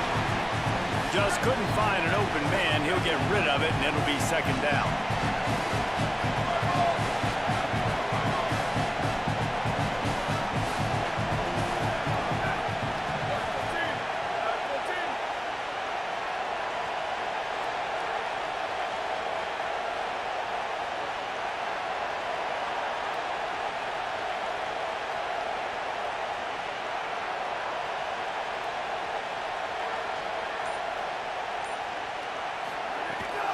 Running inside, it's Jackson.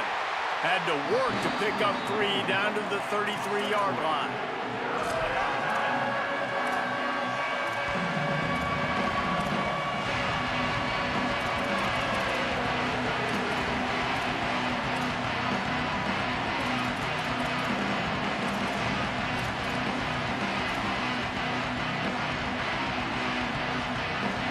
This crowd unhinged, trying to make sure the Gators don't back down on third down. They'll go right back to the run. He gets nothing, nowhere to go, and it'll be fourth down. Well, the defense blitzed on that last run, but it was the big fella on the inside that made the stop and made the play. Great job flying out of his stance, locating where the football was, and getting to the ball carrier. Really good job at the point of attack. Tried to give it enough body English, but he missed it. Missed the field goal, but still a 2-touchdown lead at 14. Man, sometimes I just feel like fourth down, man. Just go for it every time. Like, the field goal, miss, make rate. And listen, kickers have improved the last couple of years, but you left some points off the scoreboard there. He'll start on the ground with Jaden Ball. Stopped in the backfield. He's going to lose 3 yards on the play. Well, it's a negative play trying to run the football, and I think if you're on offense, you got to be thinking about throwing it now. You're trailing by a lot. You got to get back in this game. You need tempo, and you need explosive plays through the air. Jones wants to throw it. Punts it out of the air. Brought down at the 45 after a 15-yard pickup.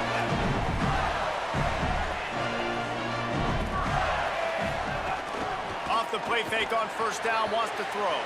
Got a man, it's Jackson. Slips a tackle and he's got room.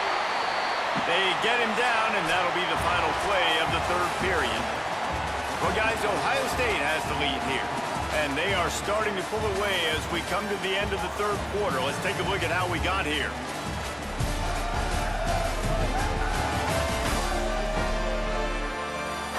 One more period to go, and we'll see just how much fight they've got left in them. They go back to work with the first down in the final period of this one. Motion from the wideout. Handoff, Jaden running left. Not much room to run. Let's give him 1 to the 33. The Gators come to the line in the hurry-up. And we knew the linebackers were the strength of this defense, but coming in the offense, man, they felt really good about their running back. And so far, man, it's been a fun matchup to watch, but advantage to these guys that have been filling gaps, scraping, getting to the football, making plays. This linebacker unit really held down this rushing attack that they usually hang their hat on. Lets it go to the end zone. Can't make the grab as he was looking for his man right at the goal line. What will they dial up on second and a long way to go? They'll move the wide receiver. The defense wouldn't let him loose there, and it was a completion, but they lost yardage. 7th play of the drive coming up, but a long way to go on 3rd down. Throws to the wideout. Wide open downfield. The tackle is made, but he's got it 1st and goal from the 6.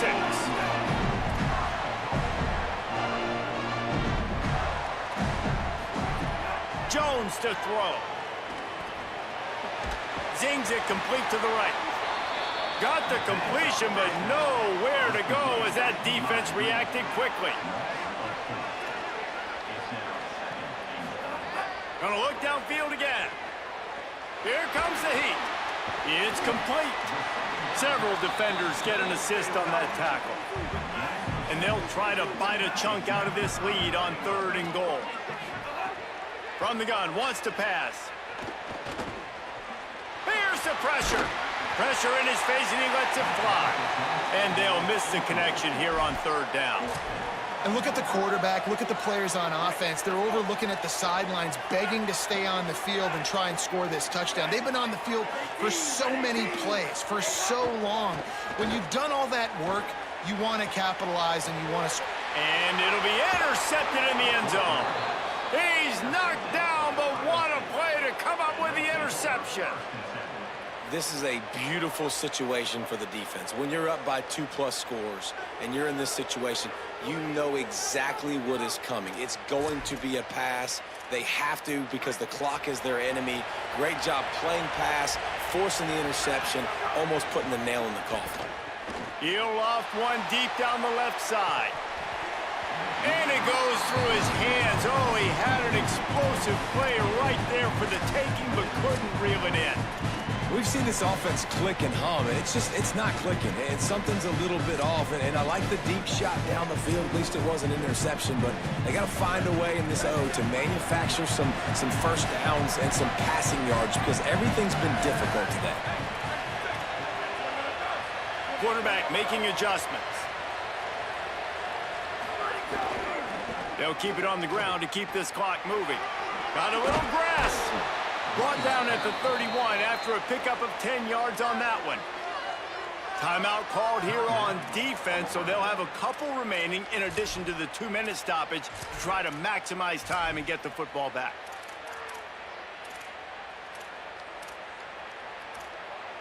Lining up in the Wildcat, let's see what they've got. Gets the back moving. On the direct snap, it's Smith. Defense played the Wildcat very well on that one, stopping them for a short gain. Defense calls a timeout. 2:07 remaining on the clock. Interesting strategy here to try to maximize their use of the 2-minute timeout. Back has it. Turning it on. Got enough for the 1st.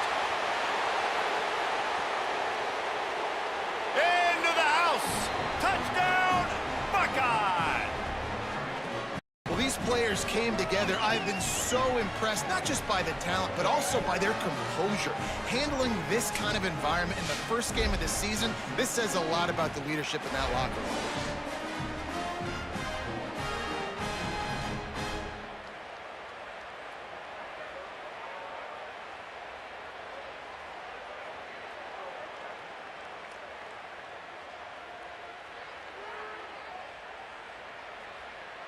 They'll try to add another to their lead.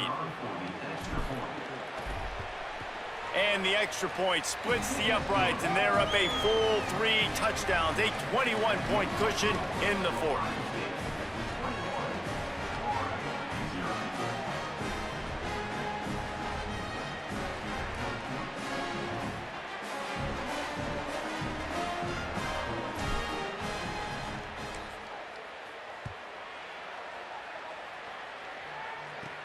From inside his own 10, he'll try to help out their field position. He was hoping for something a little more dynamic, but they get him on the ground at the 20. Florida has the ball back, and here comes the offense. Not a lot to feel great about in this one, Jesse, but I'm sure they'll try to seek out some positives. Well, this might be an opportunity, too, Reese, to go back when they watch this game and just find the plays and the schemes that were working. There weren't a lot, obviously, David, but maybe an opportunity for the coaching staff to condense the playbook a little. I was going to say, there's not a lot of good to go back to. That'd be a quick film session because there was more negatives than positives. But when you look at this week you got a week to figure it out, figure out what your offense is going to be moving forward. Dumps it to the back. And he really needed to hold on to that one, but it was not loose, and third down is coming. And this defense has put a game together. Like, it is hard to put all the facets of defense together. Run defense, pass defense. They've been so good, man. Dialed in. You could tell they were ready. They were fast. They were physical. They dominated this football game. Pressure coming. They got him. Great pressure by this defense. They pretty much have to keep the offense on the field, and they'll get right to the line of scrimmage.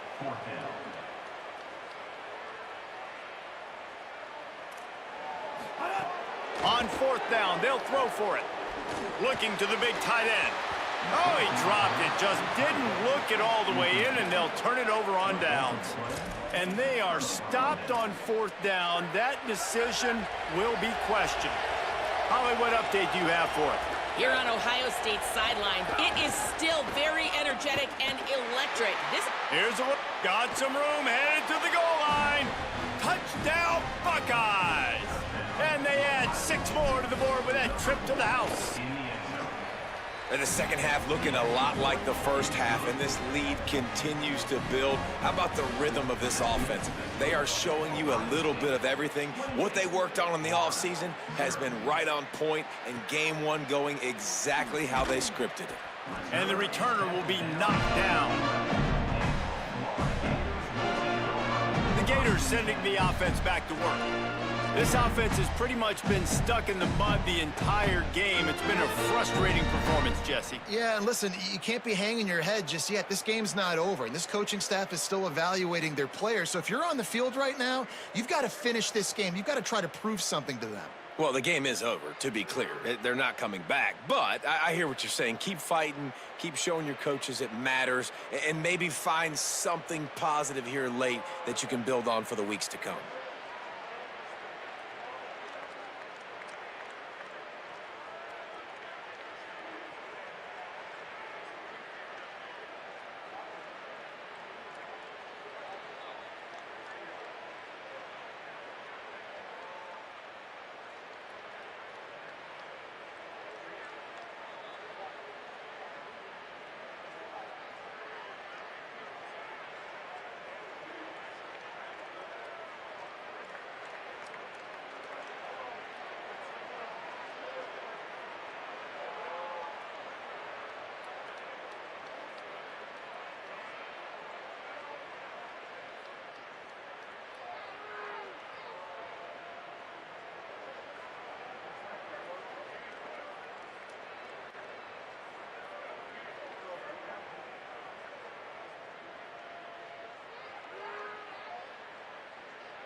Opening play of this drive comes from the 11. Jones wants to throw it. The screen, and watch out. Nice gain on that play, but leaves it a little short of the first down. The Gators with a 2nd and short to keep this drive moving.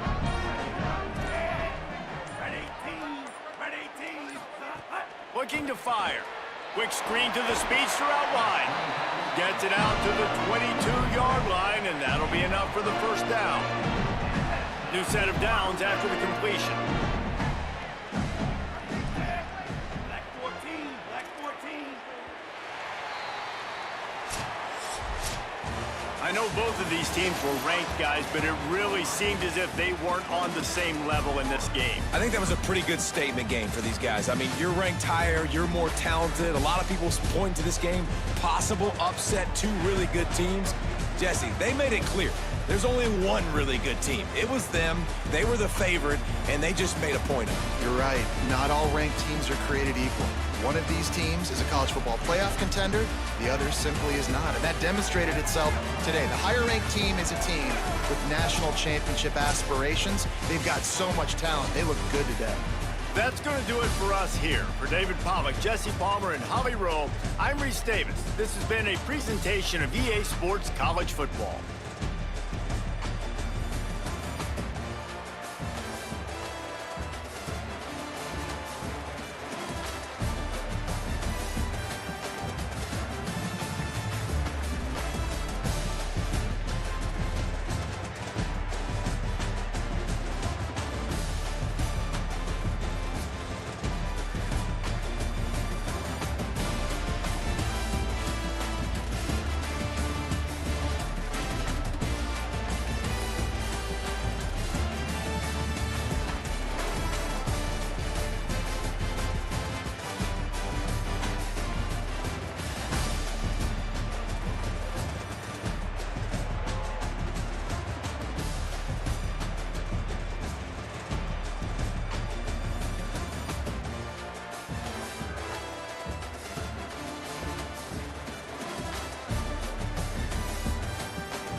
California.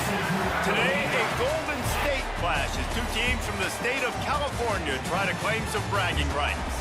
It's the USC Trojans and the Fresno State Bulldogs. Along with David Pollack and Jesse Palmer, I'm Reese Davis. Let's go down to Holly Rowe with the latest on the weather. Thank you, guys. I did speak with Coach Entz before the game. He knows that there's a lot of excitement for this home game, but most importantly, the weather is clear. We were wondering how the forecast would shake out, and it is calm and beautiful. Should be an impactful game here with great weather, great opportunities, and a fast surface. Back to you. Appreciate that, Holly.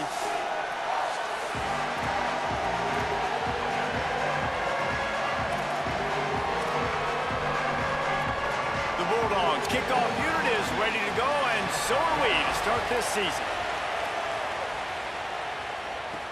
And he'll bring it back. Nice job by the kickoff team. Everybody stayed in their lanes, and they'll stop him at the 16. The Trojans offense will go on the attack first. And now we get a look at Jaden Mayava. He could not miss last time out. Completed better than 80% of his passes, more than 200 yards, leading his squad to a W.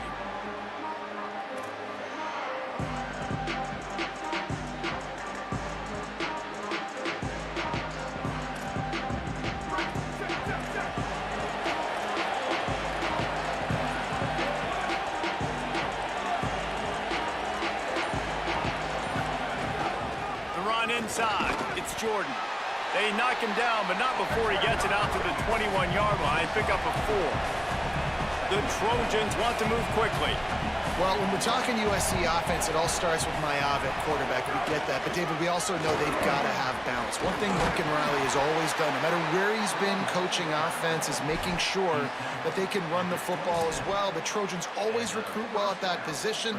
They do well through the portal, and that's not going to be any different this season. They've got to be able to tote it. It's never any different, and they will always commit to it. And I think the quarterbacks usually get the acclaim and the fame, but the running backs, man, they're always going to find those guys. Even as a young guy, King had to step in with several injuries a year ago to tote the mail. They're going to run it. They're going to commit to it. It's a huge part of Lincoln Riley's offense and the reason that they're successful.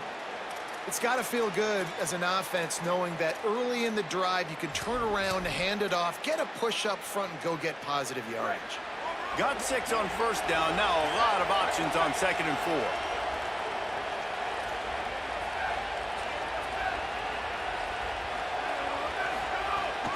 Keeping it on the ground inside. It's Alston. And he'll get it up to the 38. It'll be a first down.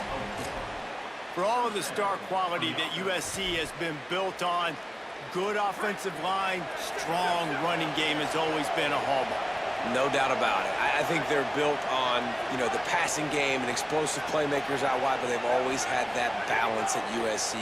You got to have a little bit of the boring to go with the glitz and the glamour. Hit hard just as he released it on first down and just couldn't get it to the receiver. Working well behind the sticks on 2nd down.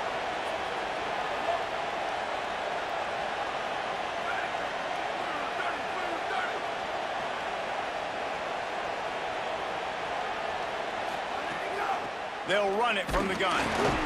And he runs into a wall. Maybe got it back to the line of scrimmage. They've got to come up with a big play on this 3rd and long.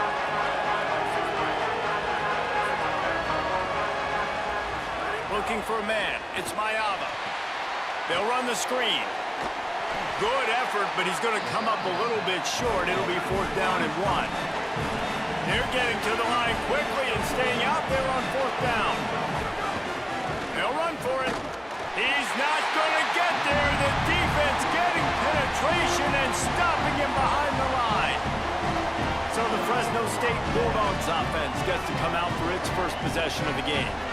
How will they be able to deal with this lockdown corner on the outside who believes he can take away half the field?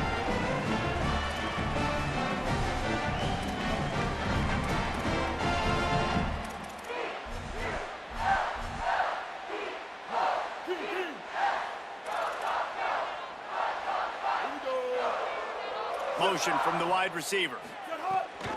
Out of the gun to give to the back. Nowhere to go on that one. It'll bring up 2nd and 10.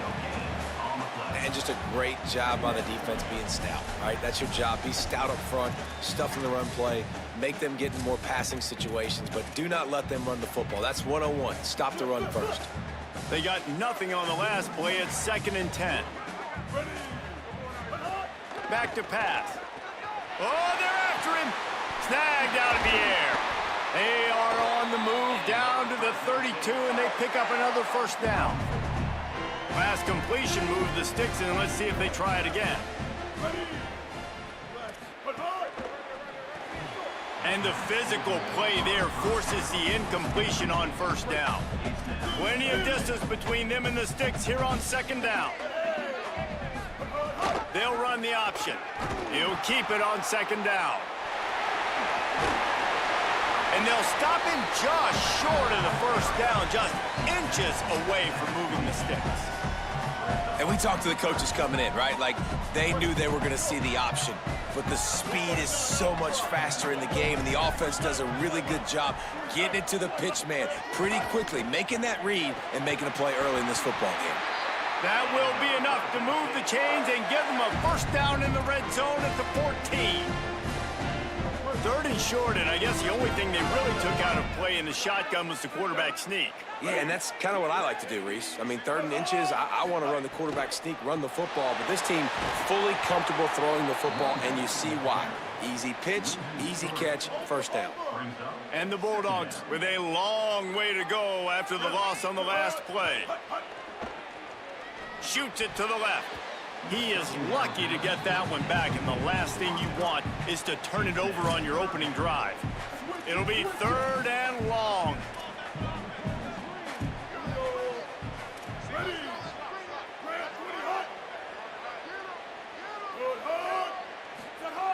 Martin will throw it. Pocket breaking down. Another incompletion on 3rd down. I'll tell you what, I don't know if the offense was expecting man coverage that time. 3rd and long in field goal range, you're expecting it to be zone. Instead, they lock them up man-to-man, everybody on an island, and everybody won. They get the incompletion, now setting up 4th. Now on 4th down, they'll try to come away with 3. And the holder will put it down on the left hash, a 34-yard attempt coming. Absolutely perfect. And the first points of the day come on that field goal. Well, the head coach has to like that. It's the first drive of the entire year. You did some good stuff on the drive. You get yourself in field goal range. Most important, you come away with points to kick this season off.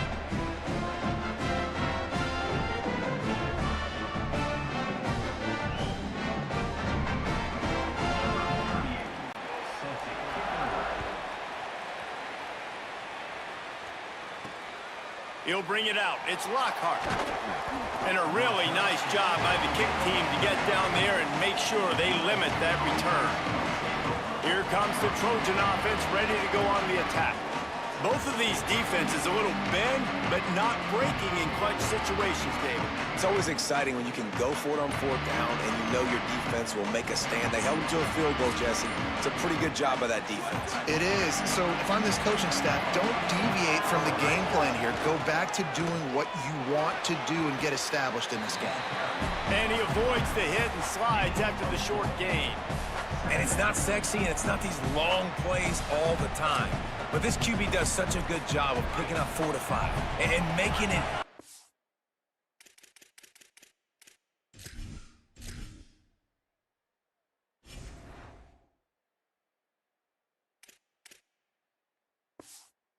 You're always ahead of the sticks, and just letting you know, we'll run it.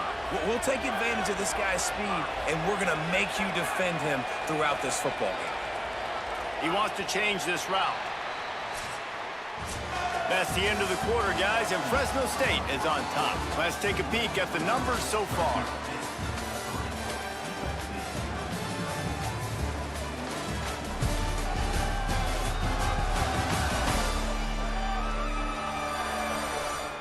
Lots of time left, and we're ready to get back to it and open the second period.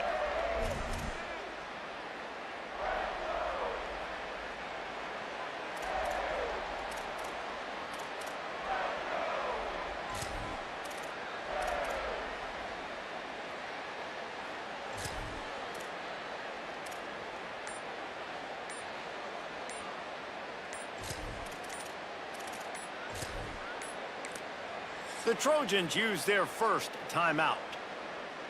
And they'll have 2 left to work with here in the first half.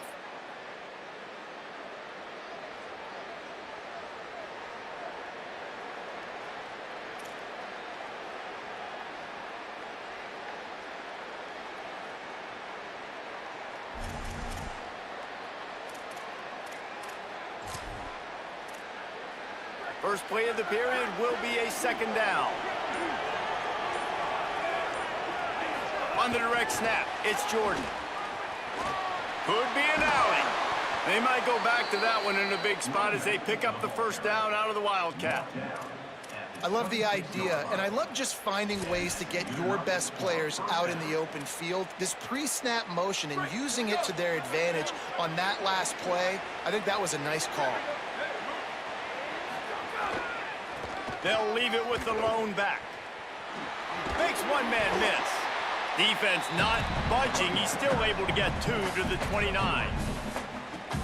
And those body blows really, really matter. Like, I want to be able to hand the ball off to my running back 10, 15 times a game. Make the defense tackle him, wear him out. Sometimes these 3 to 4 yard runs, later in football games, they turn into 5 to 15 to 20 yard gains just because of the body blow effect.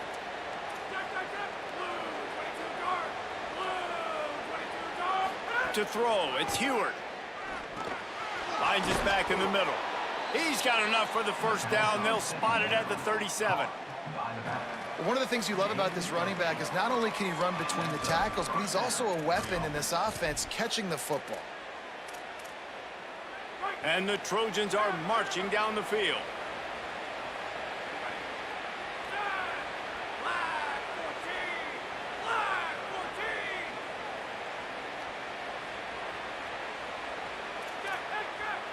Quarterback making checks.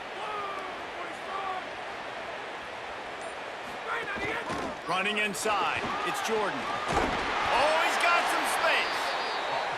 They'll get the first down. It's spotted on the 49. The Trojans want to crank the tempo. And after giving up a long run defensively, they don't have a chance to substitute now. They've got to get ready to go because the offense is going tempo.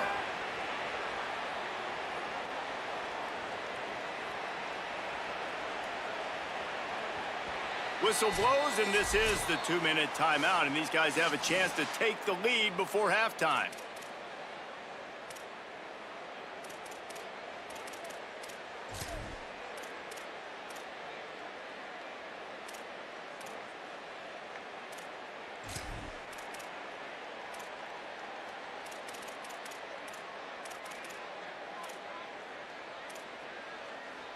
And the Trojans have it with a 1st and 10.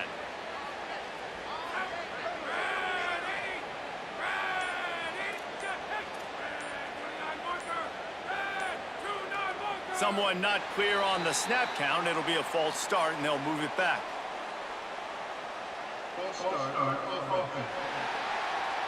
So the decision has been made, and the coach will take the penalty. You give away 5 like that, it's hard enough to make first downs. 1st and 15 here.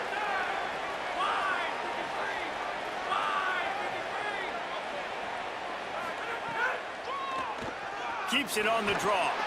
And he'll find enough running room to get it just short of midfield at the 49.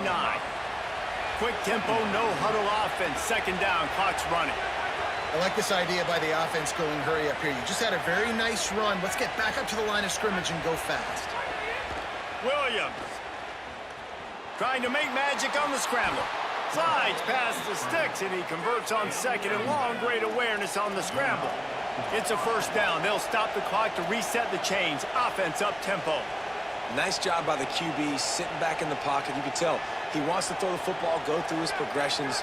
Nothing home, take off, and slide. I love this slide at the end. Don't take a big shot.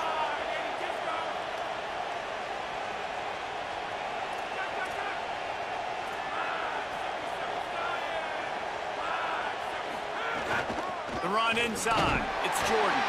And they'll bring him down after a short pickup. Didn't get much on first down. It's 2nd and 9.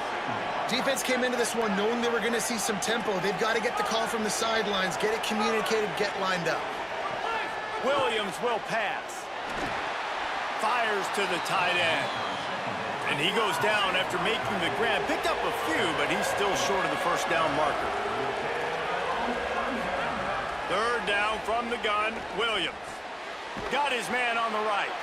Moving deeper into enemy territory. Move the chains. It's first down at the 27. When this offense wants to, boy, they can go fast. After the completion and first down, right back to the line of scrimmage for more tempo. Here's Williams to throw. Finds his big tight end. They're able to keep him out of the end zone. He'll be stopped at the 2 after the big play in the passing game.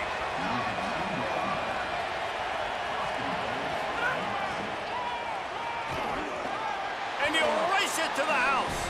Touchdown, USC.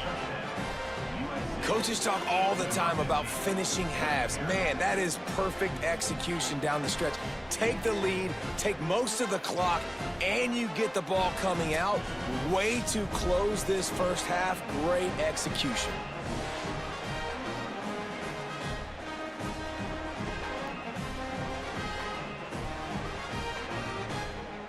Lining up to tack one more onto that lead. And the extra point makes it 7-3. They put it in the end zone with a 12-play scoring drive. And finish the deal with the short touchdown run from the 2.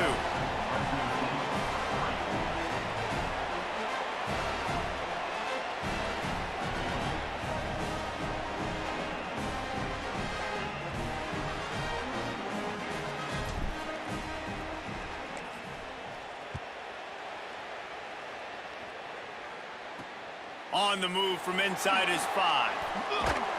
He's chased out of bounds inside the 15. They'll mark him out at his own 14-yard line. Not much on that kick return.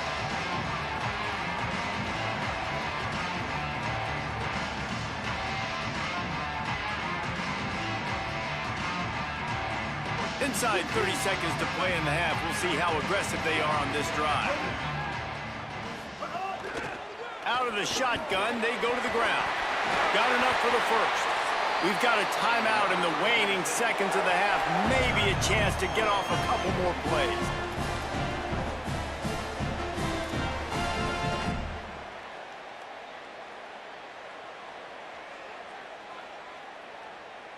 Time dwindling away as they try to put points on the board right before the half.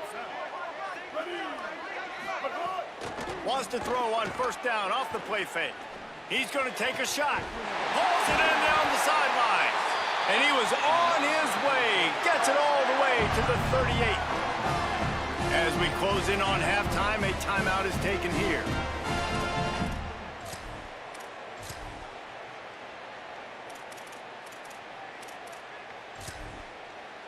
So with only seconds left in the half, here comes the field goal unit. Now we're going to have a timeout taken by USC. It's their second. And they'll still have one in their pocket for what's left in this first half. They'd love nothing better than to add a 3-ball here before the break.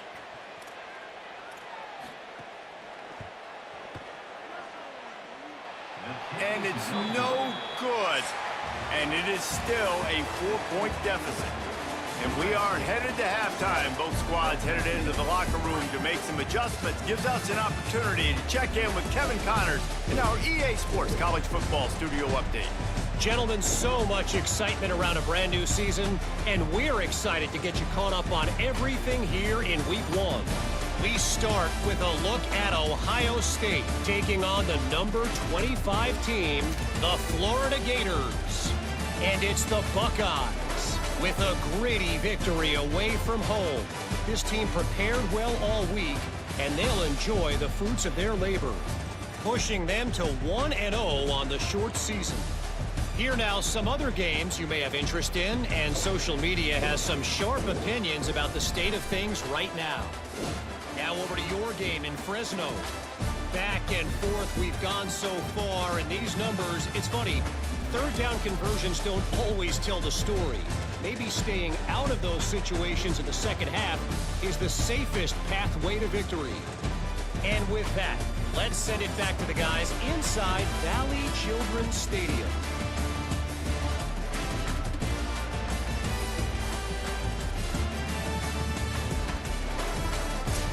All right, Kevin, about ready to start the second half here. He'll put toe together and get this second half started.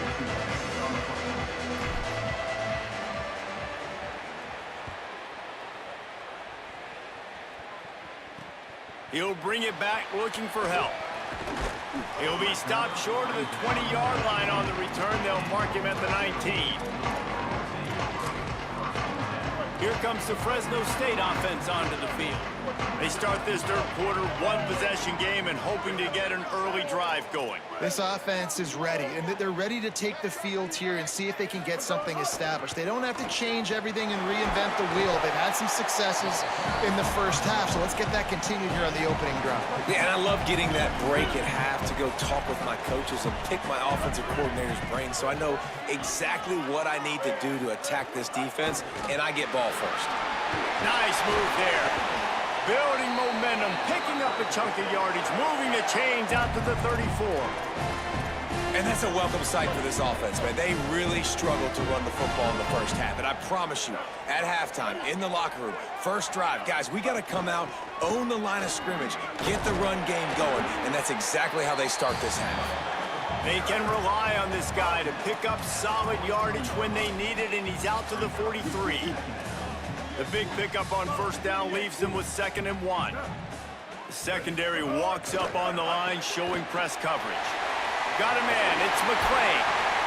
Now they're starting to feel it. They've got a first down at the 44. Fresno State back to work with a fresh set of downs. Handoff from the gun.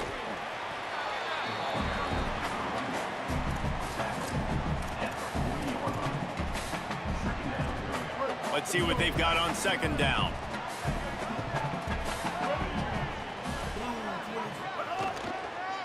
Going with the counter play here. They went right back to him, and this time the defense was all over him. Nothing to show for that run. Now facing a 3rd and long. On the option. He'll pitch it. Maybe some room here. Inside the touchdown Bulldogs. And that one will put him up here in the second half.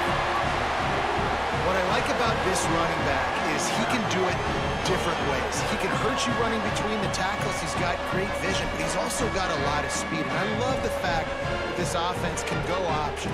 They can trust the quarterback to make the right decision, pitch it out to him wide, and then you see the speed. There's so many different ways in the running game. This guy can hurt you, and you saw it right there on that long, explosive play. And the extra point gives them a 3-point lead at 10-7. They put together an 81-yard drive, and what a way to put a stamp on that one with a 41-yard run to the house.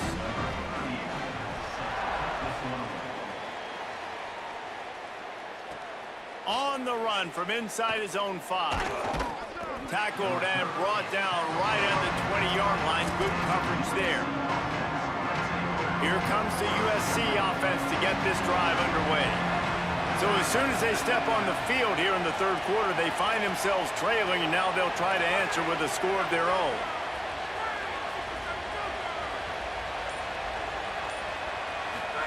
Williams. And this is dropped. Incomplete pass. He had a huge gain in his fingers, and he couldn't hold on. Oh my gosh, how do you drop that throw? My guy is wide open. That had 6 written all over it. After that last incompletion, here's 2nd and 10 from their own 20.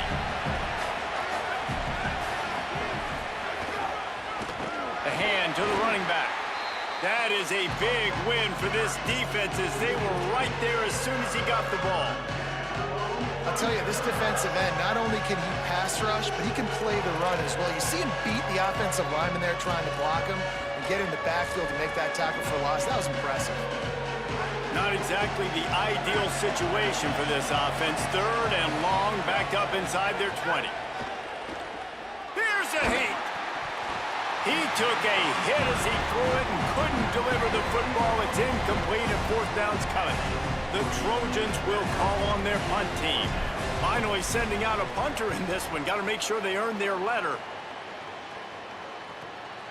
He'll field the punt and see what he can get. Tries to find a little more running room on that return, but he'll be stopped at the 36. Here comes the Bulldog offense out to start the drive. They haven't really been able to light up this scoreboard, but putting points up would be huge here. Oh, better look out! Pickup of 5. It's now 2nd and 5. Man, it's nice when you can depend on your big boys up front to make a lane, and you get 5 or 6 yards. You get 5 or 6 yards a pop. You move the ball down the field easily, and more importantly, can get this defense to be more aggressive, to bring DBs close to the line of scrimmage, and then that might open up some big plays down the field. Give to the running back. And they'll wrestle him to the ground after a short gain. Man, it's really hard to control the running game if you don't control the line of scrimmage. And how about the defensive line doing a great job attacking those guys up front, not open up lanes to run through. Nice job just nullifying that run altogether. Sends it back in motion. Martin back to pass. Makes the catch. He'll pick up a few on the play, just enough for the first down. They'll mark it right at midfield. Here's this offense with a fresh set of downs. Caught behind the line. It's McClain. He's there to make the stop, and they threw it in reverse, losing yardage on that play. The Bulldogs trying to find their way forward after the big loss on the last play. Wide receiver going in motion. Back to pass on 2nd down. Fires to the wideout. And it slips through his fingers, incomplete. That would have been a huge gain if he could have squeezed it. Now trying to keep this drive alive on 3rd and long from the 45.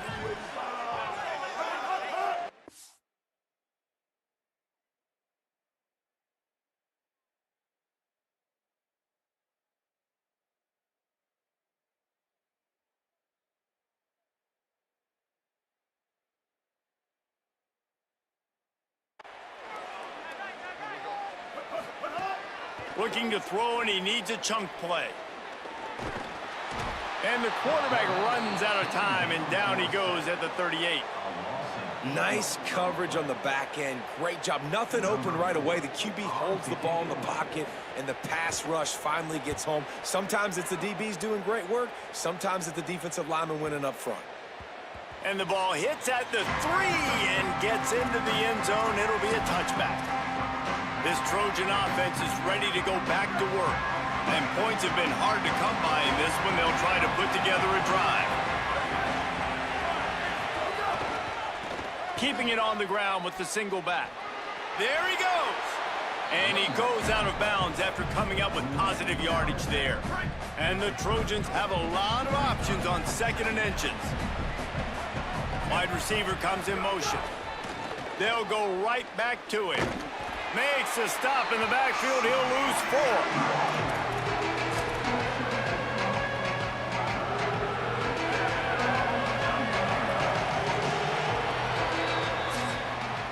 That's the end of the period. Fresno State has the lead.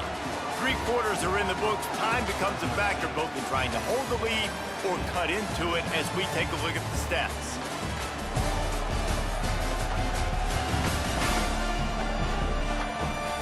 One more period to go to see who can make the winning plays and come home with the victory.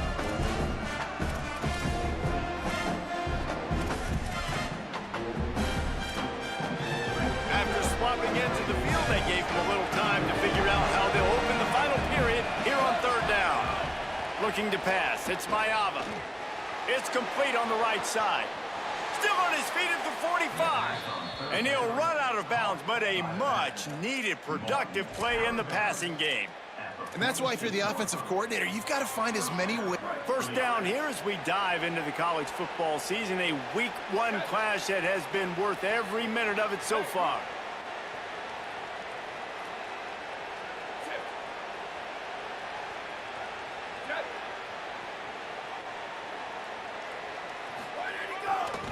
The run to the left. Big time play by the defense. He'll lose 4. And this offense has to find a way to run the football. They got to get more creative, but whatever that looks like for this offense, something to jumpstart them because nothing really going on the ground. Yeah, defensively, though, you got to give them credit, too, because they knew that physically they were going to try to be challenged up front. That was a big MO for this offense coming into it. But the defense, they've risen to the occasion. Their front seven has dominated this entire game. He might want another play. They'll go to work in the air on second down. Makes the grab. It's Bowman. They bring him down, but a solid pickup to put them in position to pick up a first down. You got to like this defense, man. All game long, great job tackling the football. Like, you throw it on the perimeter, they're coming up. They're not giving the run after the catch of these receivers. A lot of times you see so much damage done after the catch. This defense has been dialed in, and the big play has been a non-issue. The Trojans moving quickly to the line. And I don't know if this defense knows what just hit them because they gave up the completion, they gave up a first down, and now here's the offense back up at the line of scrimmage again, going tempo. Looking for the end zone. And incomplete on the deep ball. One of the biggest reasons today why this offense is losing in the game is they haven't been able to get it going throwing the football. This guy still has not thrown a touchdown pass. They thought coming into this game they were going to have tons of success throwing it, but you got to give the defense credit. They watched the film. They've been mixing up their looks defensively, trying to confuse this quarterback, and again, on that last deep shot, it falls incomplete.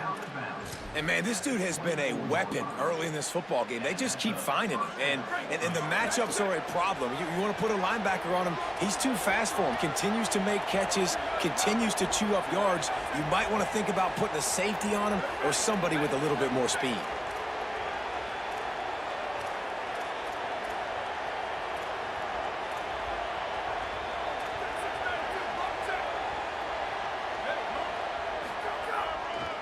Takes the handoff. It's Jordan. Finding some room. They get him on the ground, but not before he rumbles all the way to the 5. And I think that's what you want to see from this offense down the stretch. Like, can you physically dominate the game? You've got the lead. Now run the football, eat clock, continue to feed your dude. And a touchdown here would not only give them the lead, but in the fourth quarter, that ramps up the pressure. They'll try to get it in with the run. Nothing doing, and he was lucky to get back to the line of scrimmage at 2nd and goal. They have had the ball for a week and a half. Play number 10 coming up. Throwing, Williams. Under fire. And down he goes. The defense bringing the heat. Trying to get everybody set with the clock still running.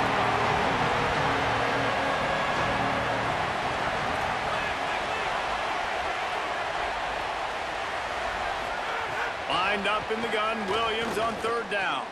He's got the back in the middle. Snowed under by the defense.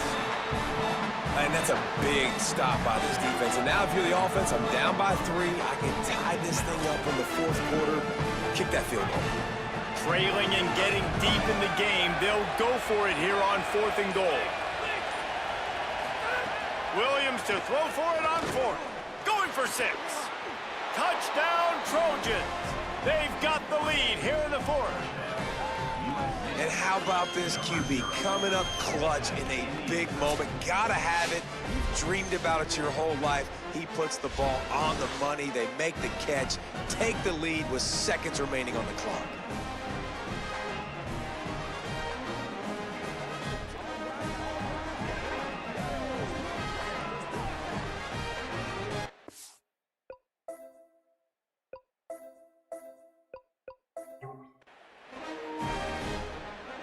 Lining up for the PAT. And the extra point is good, and every point counts. It's now a 4-point lead in the 4th.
And he takes this from inside the 5.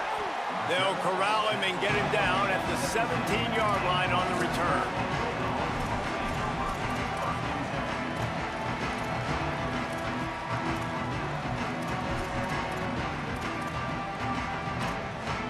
They'll get this drive going from the 17.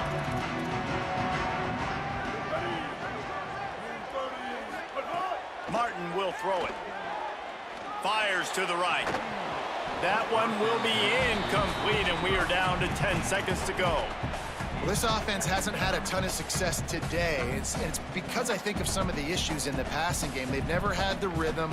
Protection has been a bit spotty and iffy. Quarterback's got to raise his level of play here late in this 2-minute situation if they're going to get the win.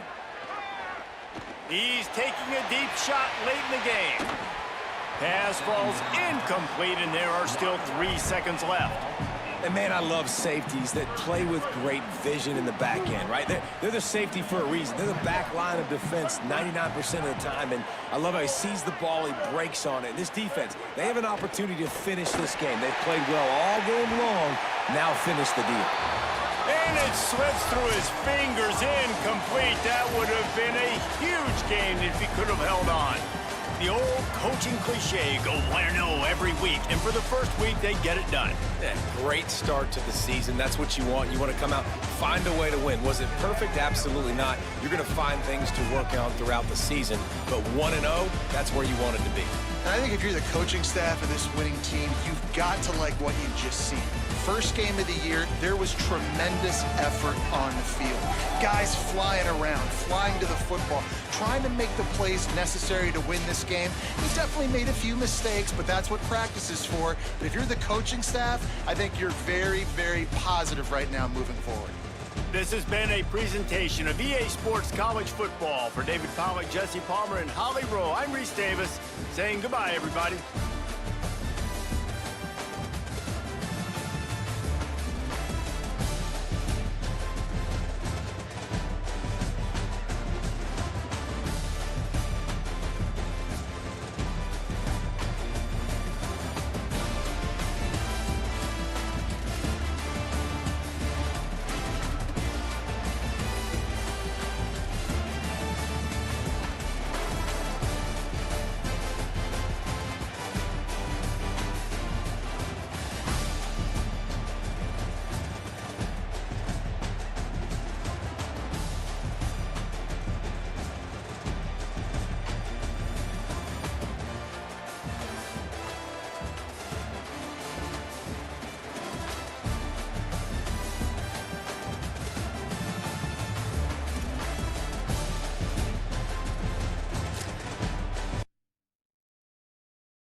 It's the New Mexico Lobos and the Georgia Bulldogs. Reese Davis, David Pollack, and Jesse Palmer with you. Let's check in with our sideline reporter, Holly Rowe. Anytime you step between the hedges at Sanford Stadium, you know you are on hallowed ground in college football. This is one of the best places you'll ever watch a college football game. The red and the black, the dogs, even the Uggas are buried in the stadium. This is one of the most iconic spots in all of college football. Back to you. We'll keep an eye on that, Holly. Georgia about to kick it off to get us underway.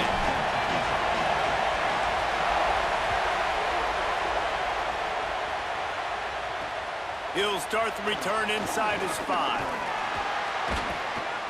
He's out of bounds at the 23-yard line, and that's where this offense will go to work. So New Mexico's offense comes onto the field first today. And out there ready to hunt is this terrific linebacking core. And that matchup with this running back versus these linebackers is a lot of fun. David, one thing talking to the defense this week is that they take pride in stopping the run. And these linebackers told us in meetings, this guy has not seen a defense like us, and they definitely have not played a linebacking unit as athletic as we are. We are looking to make a statement in this one by shutting this guy down. And I love the confidence of the young guys, and I love the confidence of this defense, and they got some swag. But make no mistake, this running back is good, and this might be the best guy that they've seen. So can he make plays? Can he make those guys miss and still be the engine of this offense? We've got a tremendous matchup today. He is lucky to get that one back, and the last thing you want is to turn it over on your opening drive. The dogs are barking and growling and trying to hold him here on third down. From the gun, wants to pass. Unloads to the wideout. Got him downfield. Great move. Now he's got room. The 20. And he just kept running, and he ran away from the crowd, and he'll take it in. Touchdown, New Mexico! And you can't draw it up any better. How do you shut a home crowd up? One of the best crowds in college football. You come in on the first drive, and you handle your business. You get in the end zone. Palmer, this place was going absolutely berserk, and strangely, one possession in, it got really quiet. That was really impressive from an execution standpoint, too. Obviously, you script those plays on your first possession. You practice them all week. It was so important, especially in this game, because you're right. This is one of the most hostile environments in all of college football. We've seen these fans, when they get rolling, it's like a tidal wave, and they just engulf teams and take games over. Great job by the offense early, executing and quieting this crowd down. Setting up for the extra point after the first score of the game. And with the extra point, they get the first 7 of the game. Quick strike offense on that 3-play scoring drive. And they finished with a bang, a 71-yard scoring strike.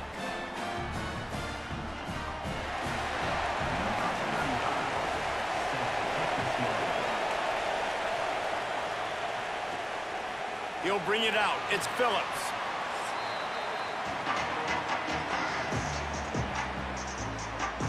So the Georgia Bulldogs offense, who will go to work for the first time in this one. They're led by a sensational signal caller. And, Jesse, one thing every elite quarterback knows is where to find the weak spot in the secondary. And there might be a few of them there. Yeah, there's no mystery where this quarterback is going to be throwing the football and who he's going to be trying to pick on. They knew coming into this game this was going to be the matchup they want to take advantage of. Now, David, the defense and their coordinator are going to have to find creative ways to help out this cornerback and use safety coverage over the top, some zone to try and get him as many doubles as they can. But you can't double cover all game long. This guy's going to be on an island from time to time, and you know that's when the quarterback's going to go after. And I was about to say, dude, I'm not giving you that opportunity. I'm not putting him on an island. I'm going to use zone coverages. I'm going to try to hide him as much as I can. You see this all the time. You know you're at a deficiency. How do you mask it? How do you hide it? If he goes one-on-one on an island, that's a bad job calling defense. Had to start that slide a little early, and he'll be short of the first down. If I'm building an offense in today's football, it's not around a quarterback that can't run. I'm going to find an athlete that I can give the ball because defensively, it starts to limit your coverages. It starts to limit what I can do. It makes me play the quarterback every single play. Just makes your job as a defensive coordinator extremely hard. He can't make the grab. It's incomplete, but there is a flag, and I believe this is going to be pass interference.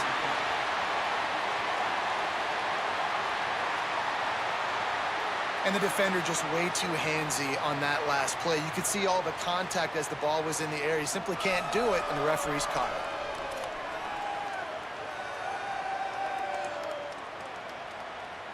The offense comes back out with a new set of downs after the penalty. Dropping back, it's Stockton. Right on the money. They get him out of bounds. Couple of yards short of midfield. They'll mark it at the 48, and this offense is rolling.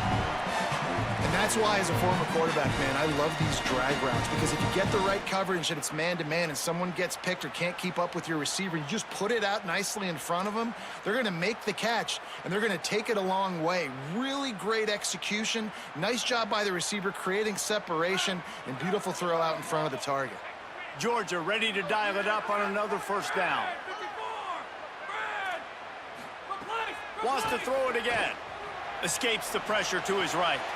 Finds his tight end. I like this tight end. He does a really nice job on his route running. He's been beating man coverage. He can find the soft spots in zones. You got to get him involved.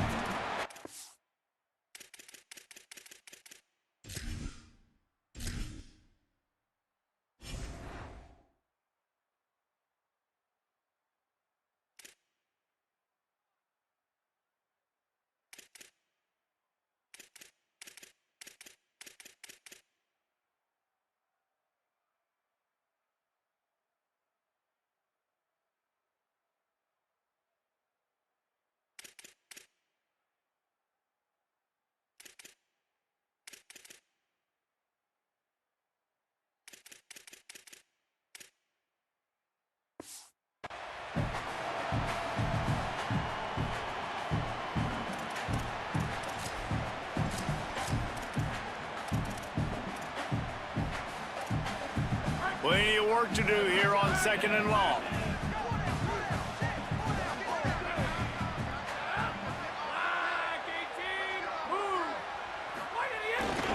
Handoff, Frazier running left. Picks up the first down. All down, but he has enough to move the chains. And those hairy dogs taking a bite out of another first down. You don't usually find Georgia teams that complicate things. They know who they are, and it starts with running the football, establishing the line of scrimmage. That's what the dogs do. On first down, Nate Frazier.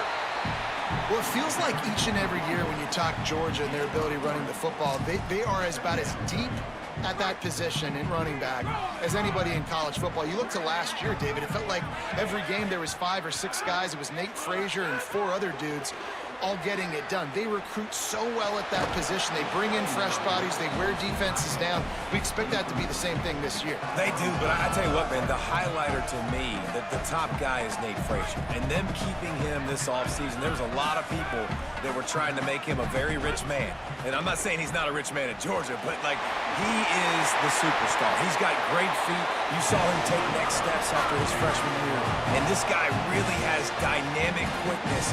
He explodes through the hole, home run speed, doesn't mess around, has really proven to be a great back. The dogs go back to work after moving the chains through the air.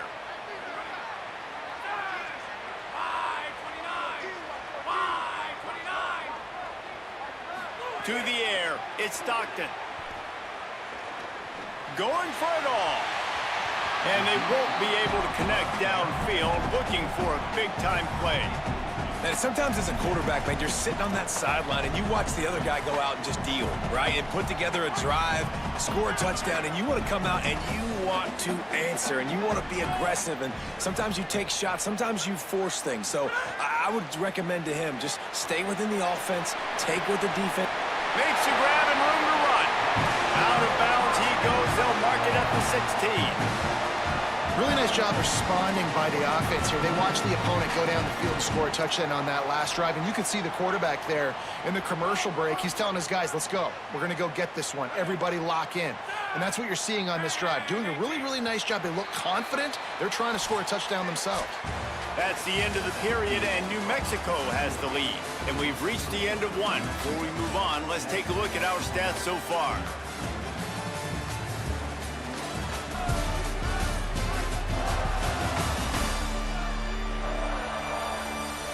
Now to see if these guys can get back in the game in the second quarter.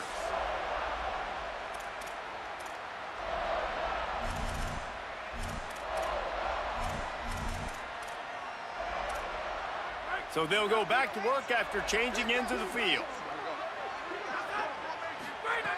Looking to throw on first down. Makes the grab.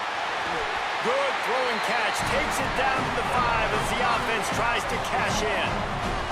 And, man, you love to see that from this offense, coming out and answering, right? Like putting a drive together. Their defense just gave up a touchdown, but you want to snatch the momentum back. Nice job putting a little bit of a drive together. Now let's go cap this thing off with a touchdown. They'll run with Nate Frazier.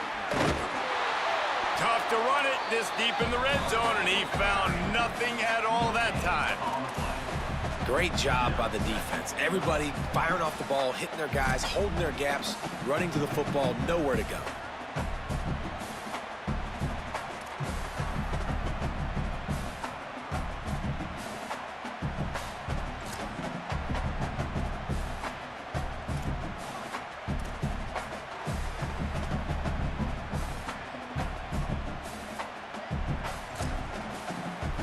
Can the defense stop them again on second and goal?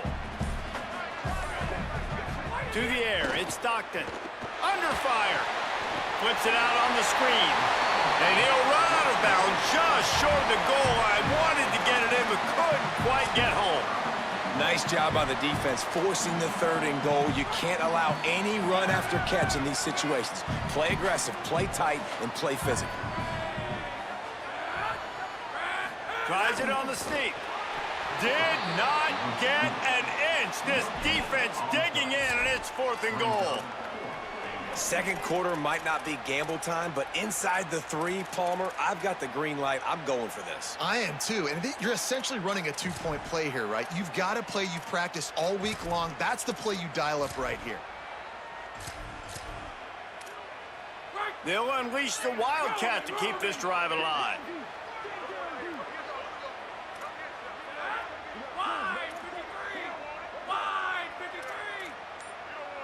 Motion from the back. On the snap, it's Stockton. Touchdown, Dogs! That's the way you finish a drive and put up points. Well, I know it's early this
But it's obvious already, this guy is a major weapon in this offense. Had 2 touchdowns in his first game. He's now on the board right now.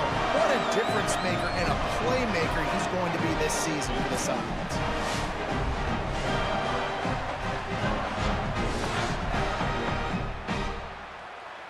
Looking for the tie with the extra point. And the point after is good. They held the ball for 15 plays on that touchdown drive. It was capped off by a 1-yard touchdown pass.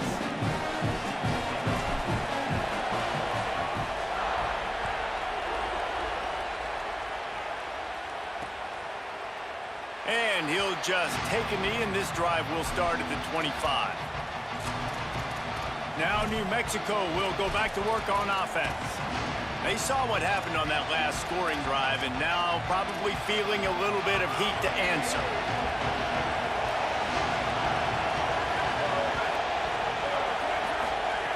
Wants to throw on first down. We'll take a quick break here. 2 minutes to play in the first half. Behind the chains now on 2nd and long.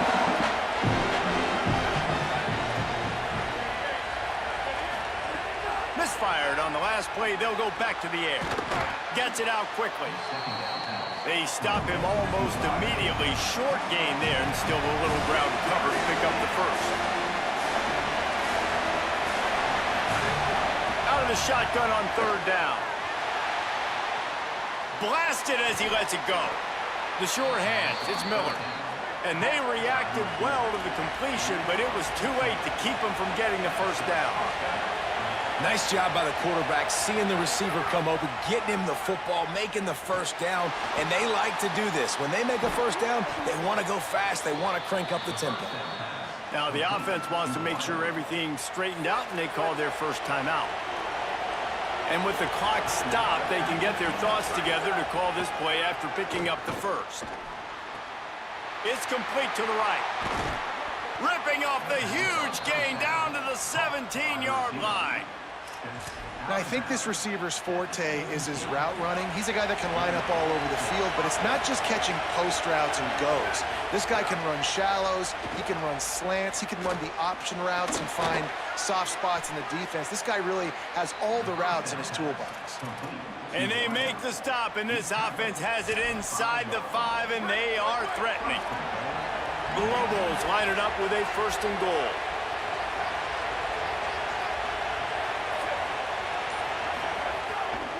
They'll try to get it in with the run. He's got it down to the 1-yard line right on the doorstep of Pater.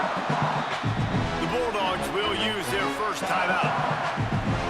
They'll have 2 left to work with before the half.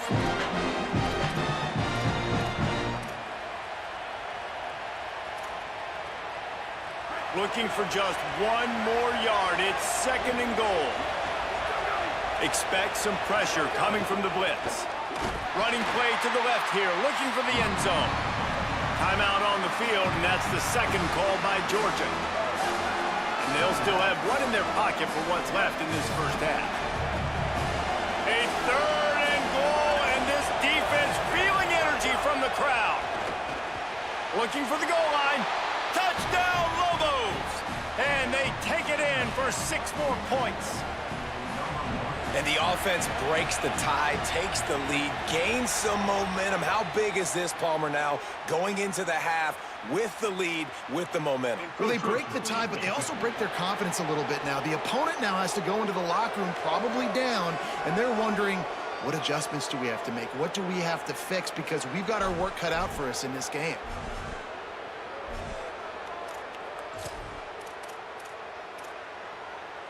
Ready to try the point after.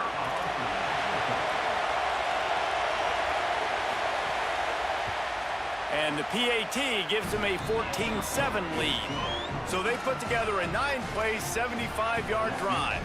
And they cap the drive with a 4-yard touchdown pass. Here he comes from inside his own 5. He's out of bounds at the 25-yard line, gets it right back to the touchback position, and the offense will take over. We're ready to get another look at this Bulldog offense. They find themselves trailing by a touchdown and a chance on this drive to even the score. Clock is wound down, just over 20 seconds to go before the break. They'll have it 1st and 10. They'll start on the ground with Frazier. Makes it past the marker. Across the 35, out of bounds at the 36, and a really good pickup as they're starting to move. They've got it at the 36. It's a 1st and 10. To the ground, he's got it again. All the way out across the 45-yard line. Mark it out of bounds at the 46. They are dialed in on this drive. A couple of chunk plays, and now they'll snap it on 1st down. Handoff for Frazier. Big pickup on that one. They'll mark him out at the 40. Just a few seconds remaining here as they try to put something up before halftime. Motion from the wideout. Handoff, Frazier running left. He'll be forced out of bounds after the nice gain on the run. You want to make play calling easy for an offensive coordinator? Run the ball like that every play. I mean, when you can run that on 1st down and set up a short yardage on 2nd down, it makes play calling easy. Every single call on that sheet is available here on 2nd down. He's pushed out of bounds at the 22. And, you know, big chunks like this don't happen unless you commit to the run game. You got to get those big boys up front into the game, understanding I want to knock people off the football, create some holes like you do here for my running back, make the game easy.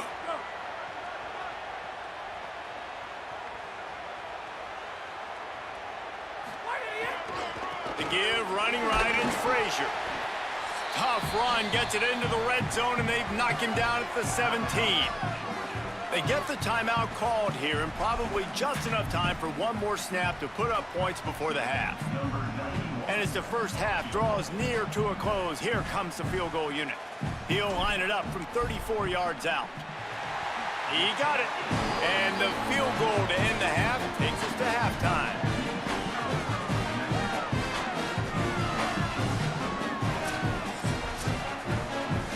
Halftime as both teams head into the locker room. We're looking forward to a terrific second half, but before that, let's check in with Kevin Connors.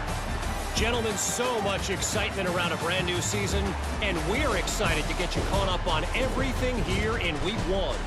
Let's start with the USC Trojans taking on the Fresno State Bulldogs.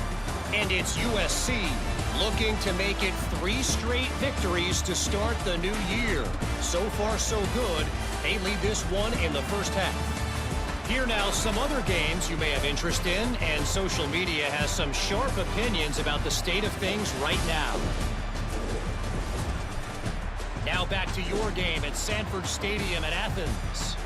What can you say about this playmaking receiver that's not abundantly clear? More than 100 yards in the first half. He's totally taken over this game. His team has the lead, and he's improving his draft stock as we speak. With that said, let's send it back to the guys at Dooley Field inside Sanford Stadium.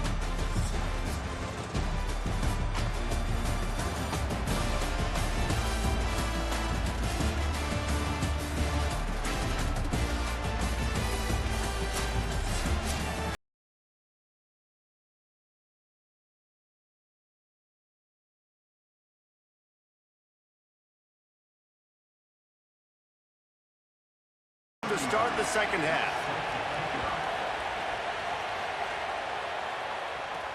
He'll bring it back from inside his 5. And they'll haul down the returner to start us on the next drive. Before we kick off the second half, Holly Rowe, what do you have? The Bulldogs head coach told me at the half he is very pleased with his defense right now. As you know, this quarterback that they're facing has got so much hype and so much attention, but they have been able to contain him in the first half. They get the ball here to start the second. We'll see if this defense can keep up that same momentum and shut down that quarterback here in the third. Back to you. Thanks, Holly.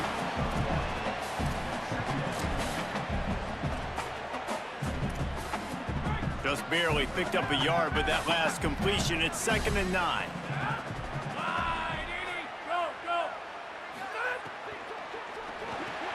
Grab behind the line. It's Phillips.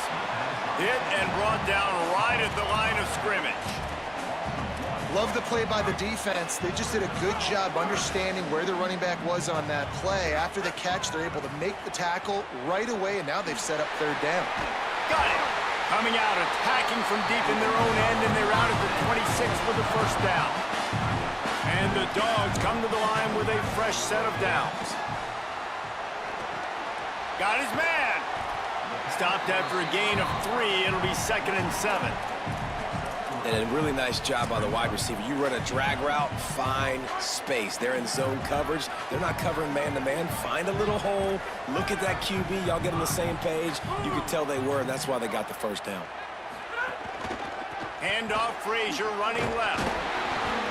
And again, finds nowhere to run. Maybe got it back to the line of scrimmage this time.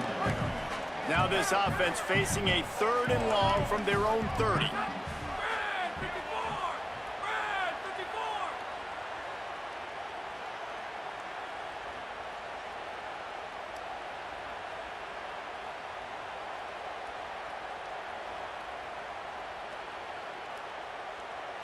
Scanning the field, it's Stockton. Complete. He'll be stopped about 2 yards short of a first down. Offense staying on the field. They'll hurry up on 4th down. On 4th down, looking to pass. That tells you a lot about their confidence in this quarterback. 4th down early in the game on your own end, and you go for it, but when you make decisions and throws like that, it's easy to see why.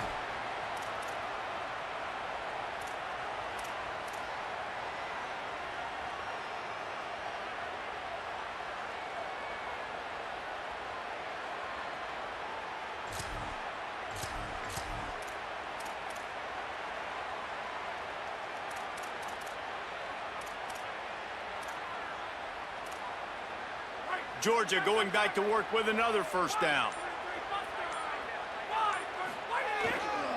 Handoff to the single running back. He's knocked down a couple of yards behind the line of scrimmage. So you get stuffed on first down. You had an idea of what you wanted to do on 2nd, but I'm guessing it's back to the drawing board now. Yeah, you got to figure out who you are and what you are. What's your next best play? Or what is the defense going to do? If they've been aggressive, okay, well, if they've been aggressive, I'm going to throw that deep ball. If they've been sitting back, I might sneak a draw in. Gets the ball up to the 50-yard line. It'll be first down. That's an absolute strike right there. Giving me some Stetson Bennett vibes, some Aaron Murray vibes, even Matthew Stafford with the arm talent on that throw. I'll tell you, they can attack any spot of the field in the passing game because of this guy's talent. They've got the defense reeling right now with that big play to the 29. Well, you're trailing into games. Someone's got to make a play. There's an accurate the quarterback, and when you throw it accurately like that, you give your receiver an opportunity to advance the ball. Good, strong running is able to break a tackle, and that's an explosive play. Now, as they're trying to tie this game up. And the Bulldogs, after moving the sticks through the air, come to the line. Here's a give to Frazier. There to make the tackle, and with that, we'll head to the 4th quarter. That's the end of the period, and New Mexico has the lead. They're sitting in a strong position here with the lead. Let's take a look at our game summary.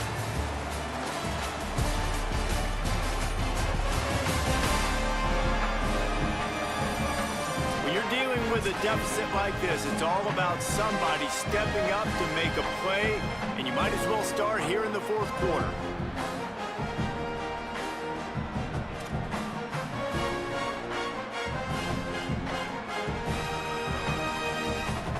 So the final period starts with a 2nd down play. Frazier again. It's great awareness by the running back, understanding where the first down marker is and doing whatever it takes to. First down here as we dive into the college football season, a week 1 clash that has been worth every minute of it so far.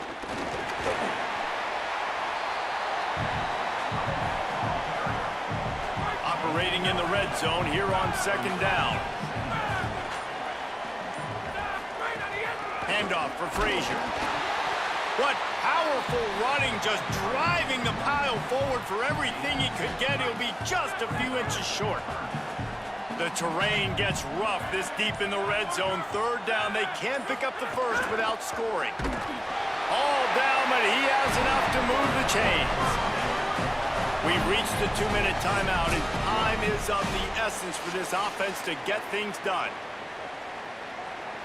So now the opportunity to take the lead with a 1st and goal here. Quarterback adjusting the pattern. Here's Nate Frazier. 1st down and goal, I bet you the percentages are really high for run, and this defense was ready for it. They got to match the physicality right here, right now in this situation. They'll try to run it with Frazier. And he never had a chance, just stopped cold as soon as he got it. And if you listen carefully, you can start to hear some of the boo birds coming out from this home crowd. They know their offense needs points, and this late in the game, they're watching them run the ball to no avail. Direct snap. It's Stockton. And the Wildcat is not working. They knock him down behind the line. Well, I love the idea by the offense here on 3rd down close to the goal line, trying to get one of their best playmakers in space. Now, the offense is still out there. They're taking a gamble here. They could come up empty by passing on the field goal here on 4th down. Complete and looking for enough for the 1st down. How about that tackle to stop him short on 4th down? They've got him pinned back in a world of trouble, and listen to this crowd coming through. One man in the backfield, and he gets it. And there was nowhere to go, just stopped in his tracks in the backfield. Timeout is called, the clock stopped with 26 seconds left. Stopped again, at least they made it back to the line of scrimmage this time. Defense will use a timeout, 22 seconds remaining in the game. Keeping it on the ground inside. It's Humphrey. Defense gets the timeout call. 20 seconds left on the clock. You wonder about that play call on 3rd and long, maybe just trying to get themselves a little bit more real estate, but it didn't fool the defense. They create another negative play now deep in the opponent's territory. The defense has just been dominant on this drive. He'll try to feel the putt and see if he can give his offense better field position. Really nice job all the way around. Got a few blocks, made a couple of moves, and a good return on that one before he's pushed out of bounds. This offense has it with really good field position. Might be calling a hot route.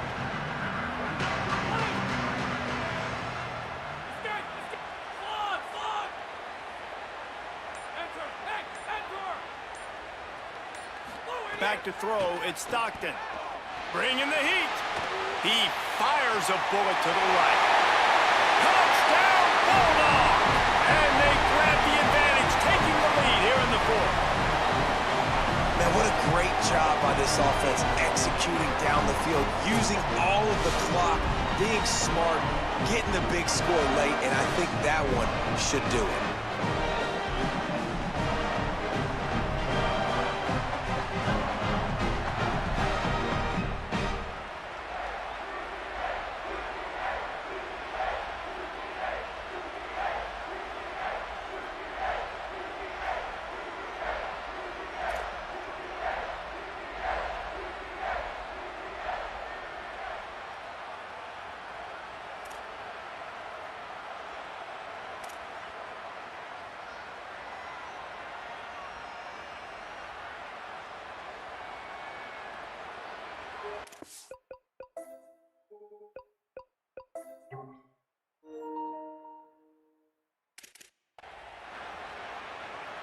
They'll try to tack one more on their score. And he knocks it through, and the lead is a field goal here in the 4th quarter. That's the kind of drive everybody loves. So see, quarterback, one snap, put it in the end zone.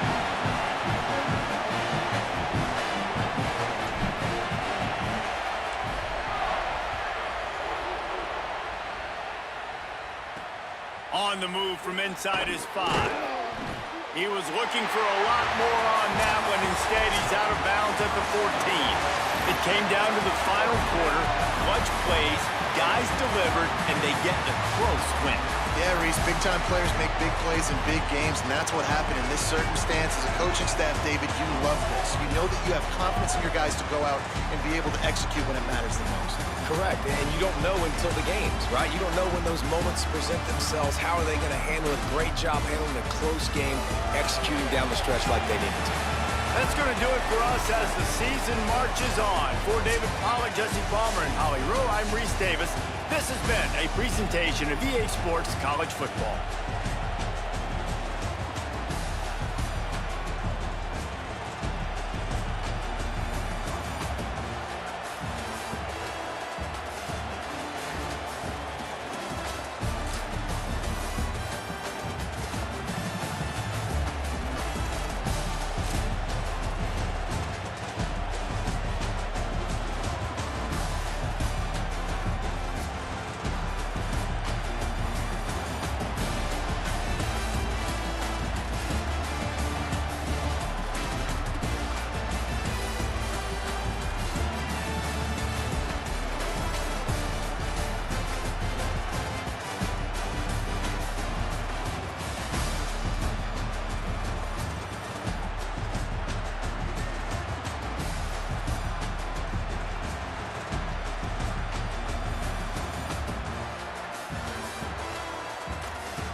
On the banks of the Tennessee River, Neyland Stadium in Knoxville. Your college football Saturday continues with a great showdown here on EA Sports. It's the Condors and the Tennessee Volunteers. Reese Davis, David Pollack, Jesse Palmer here in the booth. Holly Rowe is down on the sidelines, and we check in with her right now.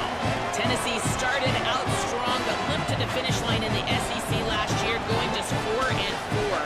There is work to be done. They did not get extra eligibility for their quarterback, but known as the quarterback whisperer, Josh Heupel looks to rebuild at Tennessee.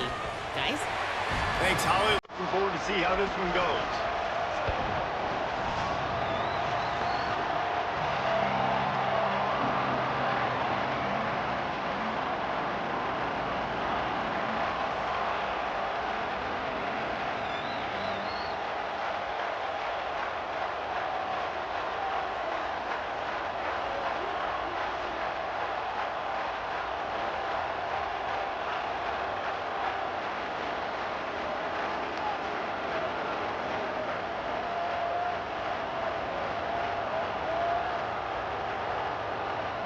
The Vols kicker headed to the football. The crowd eager, and off we go at the start of a new season.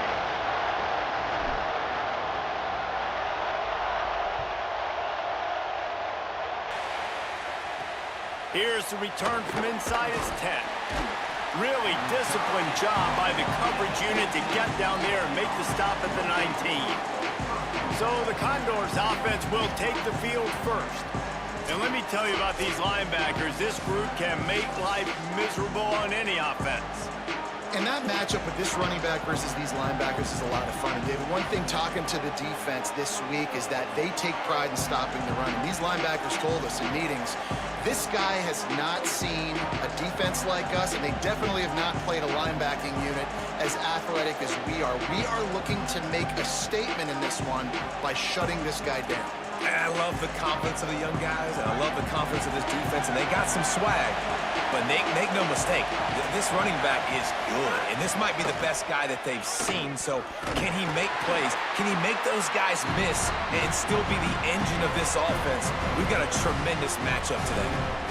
And the defense doing a great job committing to the run. When you commit to the run like this, obviously you can give up some plays in the passing game, but you got to stop the run first. This crowd bringing the energy and noise early. The give on the counter. That is a big win for this defense as they were right there as soon as he got the ball. You know, when you're running counter, those offensive linemen crashing down, they've got to be able to pin those interior D linemen. They couldn't get it done there. They gave up too much penetration, and that led to the tackle for loss. So already a challenge on this opening drive. It's 3rd and 9. Looking downfield, it's right. Swings it out to the flat. Nice tackle there. This free safety coming in like a heat-seeking missile and stopping him a yard short of the first down. One of the things I love about this defense is they just have such great awareness, and they're always communicating. They understood the down and distance. They knew exactly what they needed to do to make the tackle to force the punt. That is so well done. Let's see what he can do with it. Was looking for more running room, but found nothing but more tacklers. He's down at the 24. So Tennessee's offense will now get its first chance with the football. And the man leading the attack, George McIntyre, freshman out of the state of Tennessee. He is someone this offense hoped to build around someday, and someday has arrived in the season opener.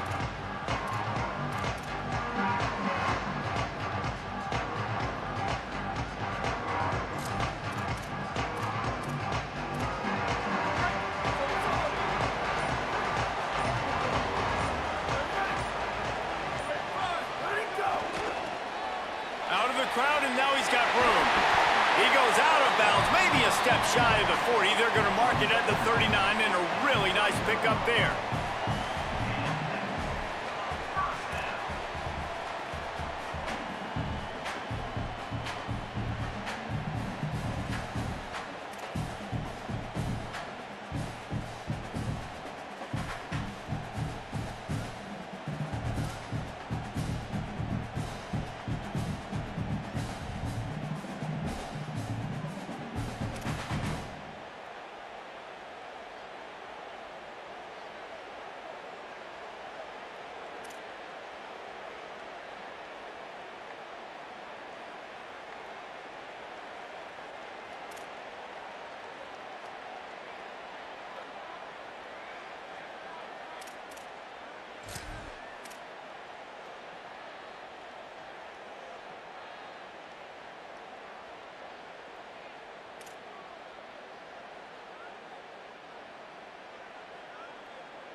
From the 39-yard line, it's 1st and 10.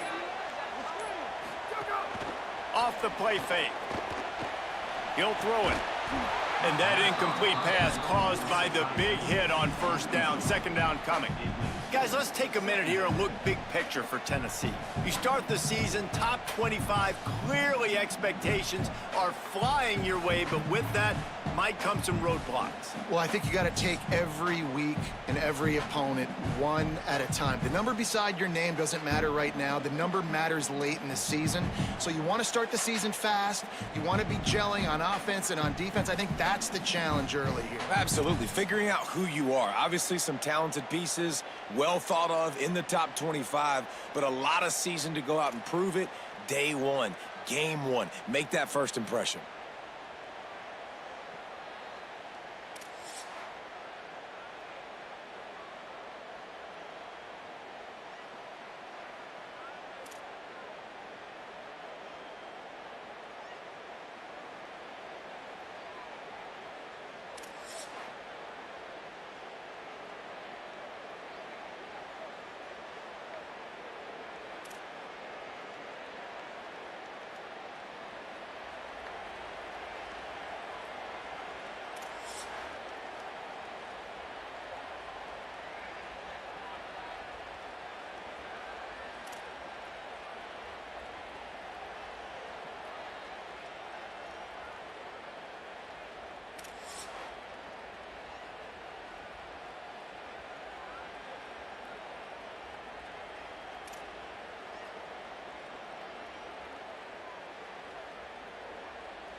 Backed up now, here's 2nd and long.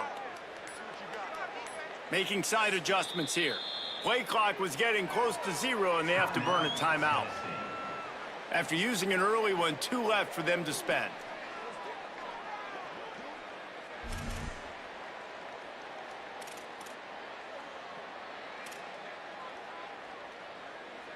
So now it's 2nd and long. Ready? 180. 180. They'll move the tight end. Shift. Ready, go. They're testing the right side here. Picked up 4 yards, now looking at 3rd and 6.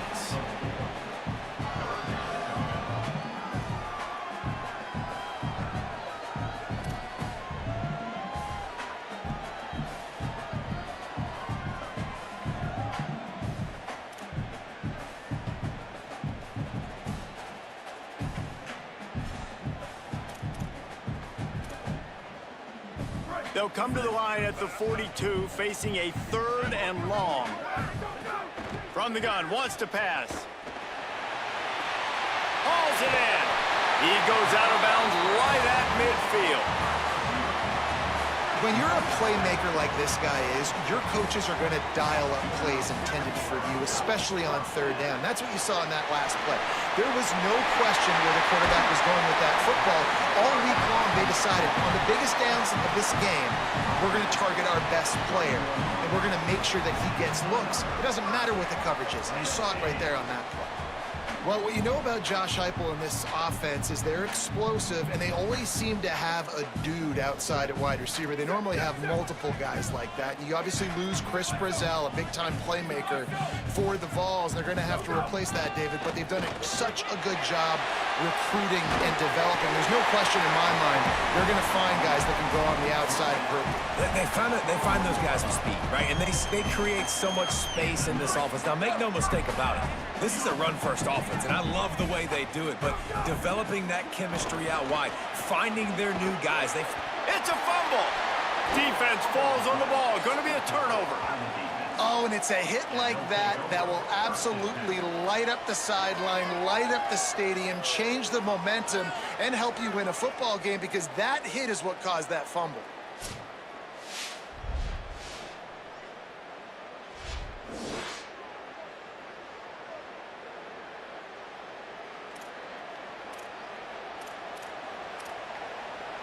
First snap of this drive will come from inside the 15 at their own 14-yard line. From the gun, they'll try to impose their running game.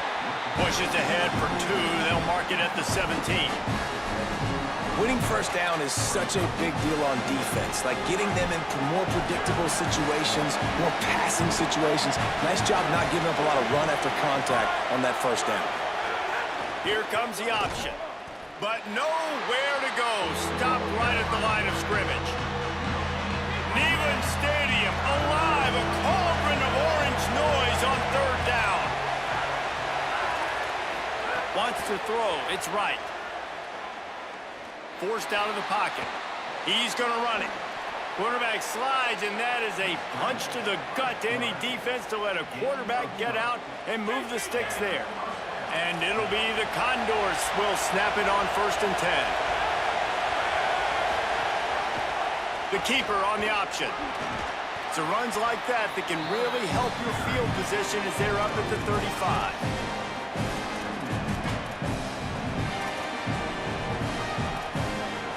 Time winding down in the quarter as they come to the line.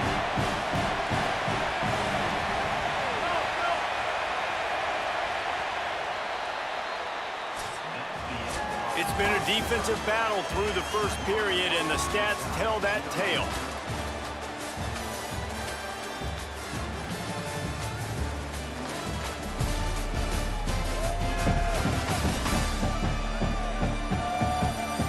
Well, based on that, we can hope to see a little more offensive explosion here in the 2nd quarter as we get ready to get things started. The Condors with myriad options after that big pickup on 1st down. Running to the left. What a nice job by the defense to string it out, not give him any kind of alley, and knock him down for a loss. linebackers in today's football, obviously, guys have gotten smaller. They got to play in space more, cover fast guys out on the perimeter. But how about this linebacker coming downhill and making a physical tackle in the hole? Throws to the wideout. Got his man downfield. And he'll ramble to the 34 before he's finally knocked down. And it'll be the Condors have this offense rolling. The give. 9-yard pickup on the play. It's now 2nd and 1. That kind of pickup on 1st down, and you can take a shot here on 2nd and short. Back to pass, it's right. Makes the grab down the middle. And he's knocked down immediately, but not before he moves the chains. The Condors come to the line with a fresh set of downs thanks to that last connection in the passing game. Stopped at the 13-yard line as they try to turn this into points.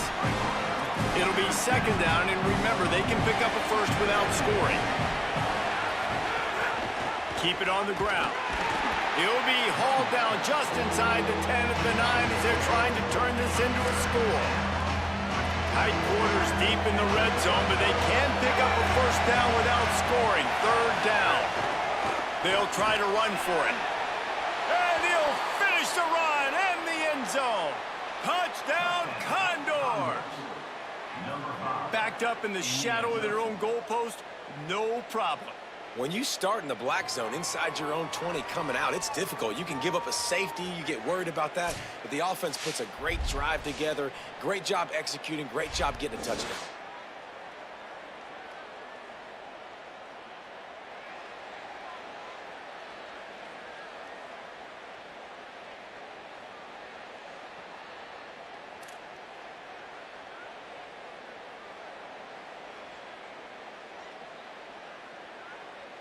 They get set for the point after as we have the first score of the game. And he's got the extra point, and it's 7-0 to start this one.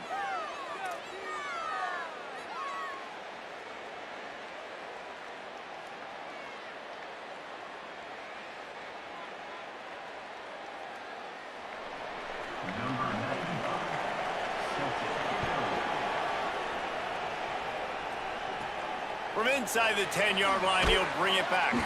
And they'll get him on the ground as the offense comes out to start the next drive. They've got a little time here to put together a productive drive late in the half. Running inside, it's Bishop.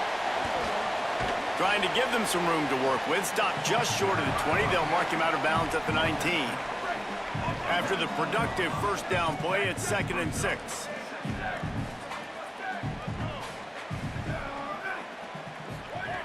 Looking to fire. Just a short pass to the tight end. And that defense is there to guide him out of bounds after a short gain. Well, this tight end, he's got size and he's got some athleticism, and he's very difficult to cover one-on-one. Defense is going to have their hands full with him today. Chance to build a little momentum here by converting this 3rd down from deep in your own territory. From the gun, wants to pass. Makes the grab. They'll keep this drive moving by picking up the first down. They have it at the 36. And the ball's headed quickly to the line. Down to 2 minutes to play in the half, and the referee's signal for the 2-minute timeout.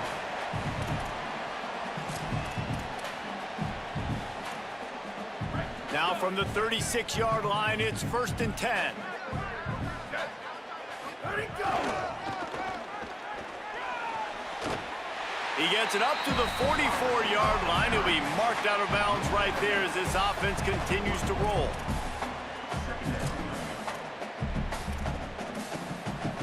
Offense gets set for 2nd down.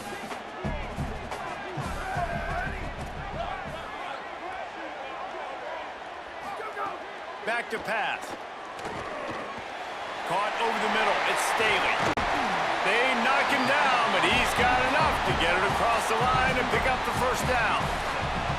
And I love when my quarterback sees zoned and knows exactly where to go with the football. Sees the wide receiver running the drag route, knows when to throw it, pulls the trigger for the easy completion. The Volunteers go back to work after moving the chains through the air. running to green. And not much doing there as that defense runs him out of bounds.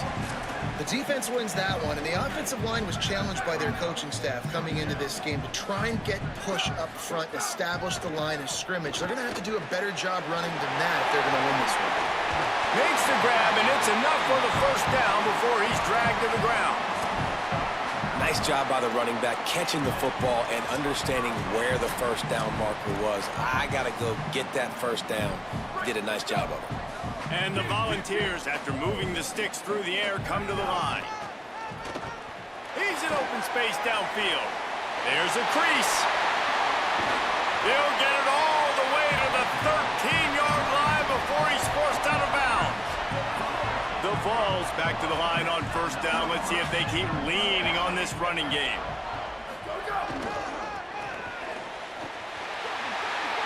Got some room, headed to the goal line.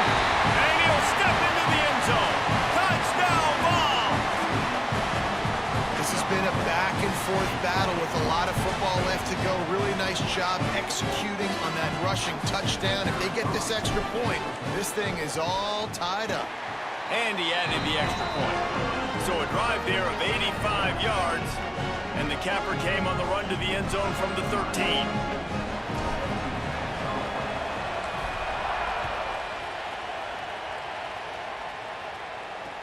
From inside his own 10, let's see what he gets. He was looking for some running room, but not much to be found as he stopped at the 18. The Condors make their way onto the field to open this drive. They had to stand by and watch that scoring march, and now it's up to them to find a way to answer it.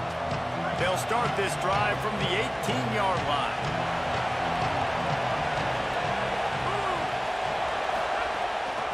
From the shotgun, the inside give. Breaks into the open.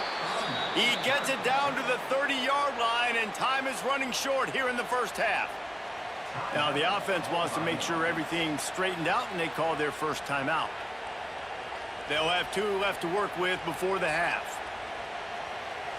They'll snap this one from the 30 on 1st and 10.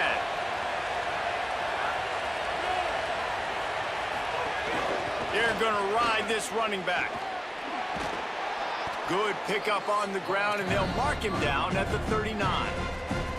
Timeout taken by the offense. It's their second. And they'll still have one in their pocket for what's left in this first half.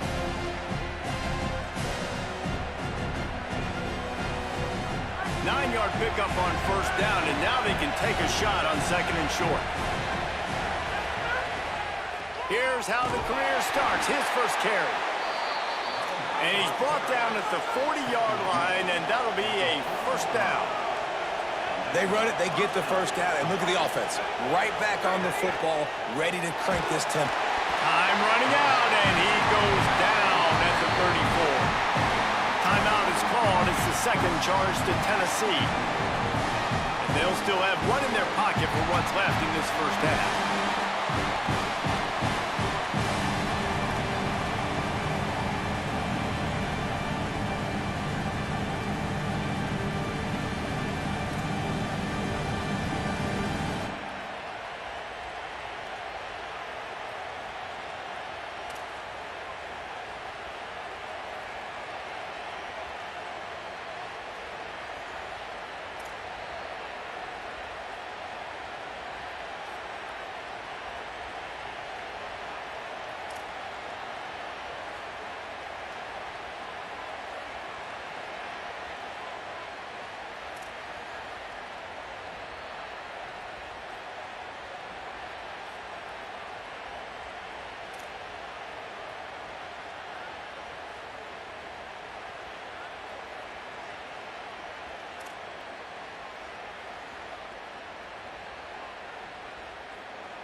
And it'll be the Condors now with a long way to go to pick up the first down.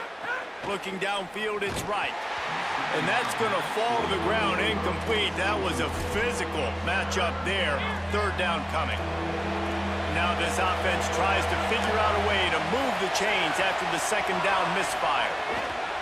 Power football with the run. They stop him right at the 40-yard line. It's fourth down. Will they bring out the punt team? The Vols will now use their final timeout. And they won't be able to stop the clock again for the remainder of this half. They booted away on fourth down. He came so close to pinning them deep, but maybe just a little too greedy. Tried to get it too close, and it'll come out to the 20. A lot of field in front of them as they open this possession from their own 20. They'll move the wide receiver. Finding an escape route. And he'll step out of bounds after a very productive play. Now on second and short after that pickup.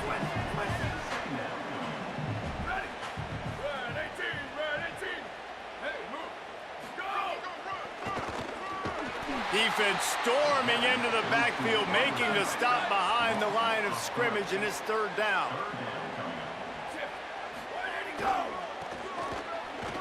Finds a little space. He'll go out of bounds, but a solid pickup on the run. Running out of time here in the first half. They're going to have to be efficient to put some points on the board before the break. Creates a little room. Got enough for the first. Out across the 45 and out of bounds at the 46-yard line. A big pickup here as they try to put together a scoring drive. Creates a little space. A big play. Gets it into plus territory, and they'll mark him out of bounds at the 44. And in the waning seconds of the first half, they'll try to put up 3 before going to the break.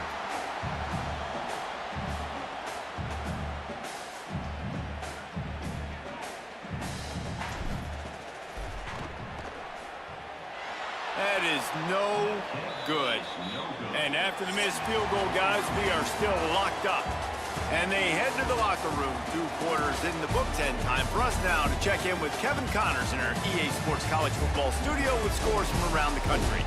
Gentlemen, so much excitement around a brand new season, and we're excited to get you caught up on everything here in Week 1. We start with a look at Ohio State taking on the number 25 team, the Florida Gators. And it's the Buckeyes getting a banner day from their stars on the road. To pick up victories away from home, that's the mark of a focused team, pushing them to 1-0 on the short season. Here now, some other games you may have interest in, and social media has some sharp opinions about the state of things right now. Now over to your game inside Neyland Stadium. And if you thought that was a quick first half, you'd be right on the money. 2 workhorse running backs who just kept pounding the rock behind offensive lines who look less like college kids and more like bulldozers. Call it ground and pound, call it pin and pummel. Both sides have been dominant, and I'm curious to see if either defense can make an adjustment. With that said, let's send it back to the guys at Neyland Stadium. All right, Kevin, about ready to get things cranked back up here.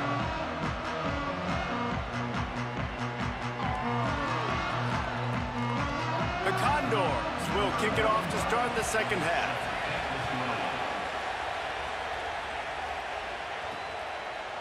And he's going to bring it out.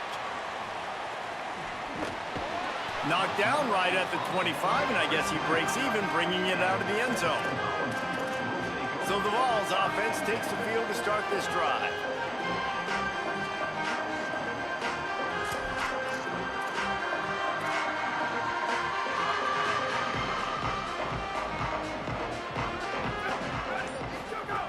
To the air on first down. Catch in the middle, it's Matthews. And they get him down. Third quarter here, 2nd and 10 as we are getting this season underway in the opening week. Well, the defense didn't have a lot of time to celebrate that last big play because here's the offense right away back at the line of scrimmage, ready to roll again with tempo. Pulls it in, it's Davis. That one could really put put this drive into high gear as they have a first down at the 37. All right, defense, you got to turn the page. You just gave up an explosive play through the air, but here comes the offense going quickly. You got... Gonna take a shot. It's broken up. They took a shot, and he was equal to the challenge to knock it away. Well, this defense was ready for go balls against this receiver and his speed. He's one of the fastest in the country. They knew this quarterback was going to try to take the top off the defense. That time they couldn't link up, but if you're on defense, just know they're going to try that play again. They'll knock him down for a loss of a couple. They've got to come up with a big play on this 3rd and long.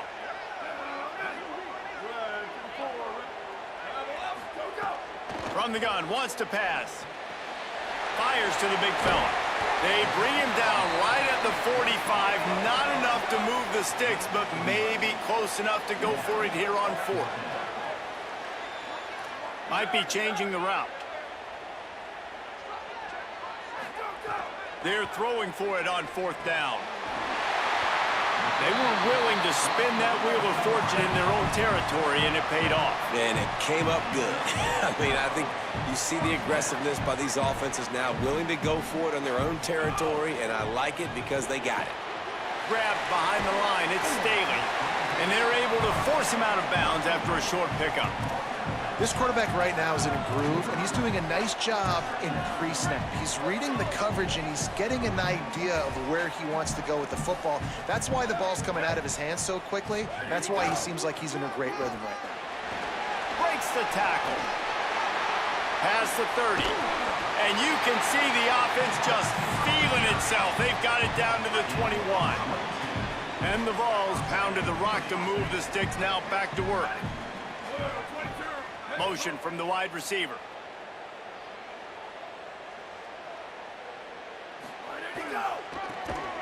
They'll knock him down for a loss of a couple.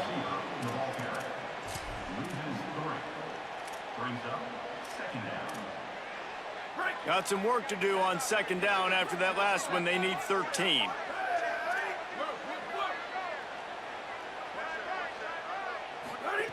Looking to fire. Got it in the middle, it's Matthews. They make the stop, but not before he takes a chunk out of what they need to move the sticks.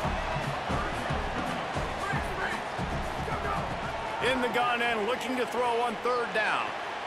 Tight end finds a soft spot. They'll make the stop about a yard short of the 1st down.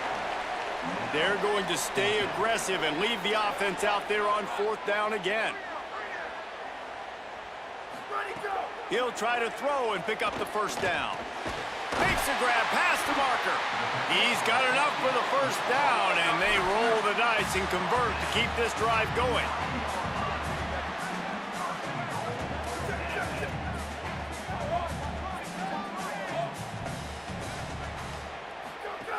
The run inside. It's Davis.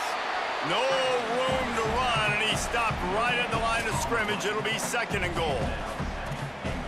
Well, that's new. If you want to give the ball to the tight end in this situation and let him run the football, I mean, goal line area, maybe.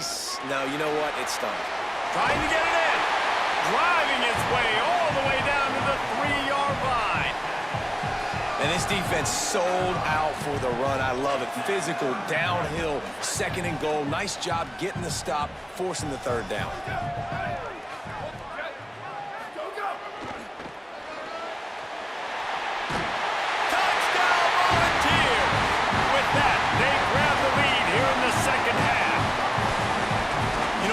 Methuselah lived 969 years. He was born and died in the amount of time it took them to on the field and score that touchdown. That's just so frustrating. Play after play after play. You line up, you try to do your assignment, and you fail, and they cap it off with a touchdown. Oh, Methuselah.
On the run from inside his own 5. They get him on the ground, and that'll be the final play of this third period. We've come to the end of the period, and Tennessee leads it. And we've reached the end of the third, and time is running out if they're going to cut into this deficit. Let's take a look at our game stats before we move on. Here comes the fourth. Time to see who steps up, who makes the winning plays to take home that W.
They'll go back to work with a first down in the final period. Gives it on the option. Turning it on. Moves it out to the 34-yard line. A nice 15-yard gain on that one. And that is just an attitude run, running it right up the middle, right into the teeth of that defense.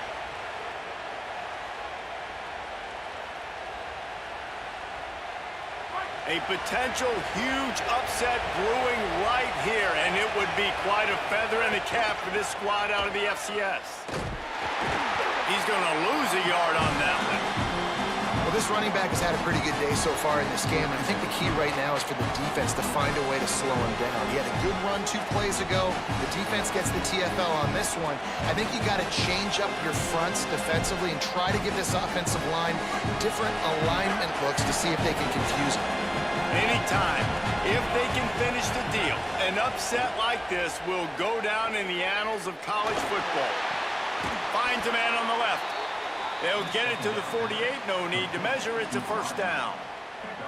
Offenses are doing such a great job now with putting so many wide receivers on the field that they get good matchups and they just attack you to make big plays. First down here as we dive into the college football season, a week 1 clash that has been worth every minute of it so far. Off the play fake on first down to throw. Caught. Listen, running backs are not just running backs anymore. You're going to be a wide receiver in today's football. And a great job sneaking out of the backfield, getting him the football, letting him get some positive yards.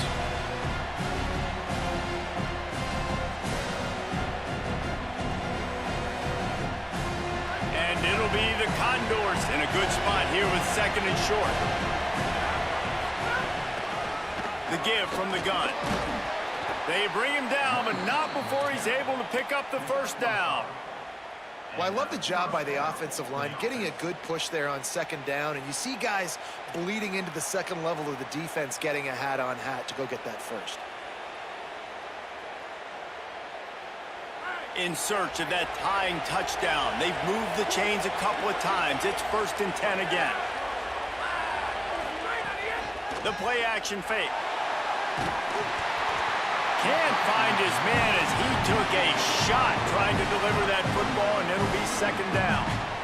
One possession game. You have got to be able to give your quarterback an opportunity to survey the field. He didn't have it that time. Got hit. It affected the accuracy, and it falls incomplete.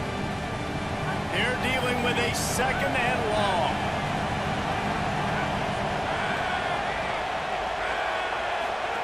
They'll run the option.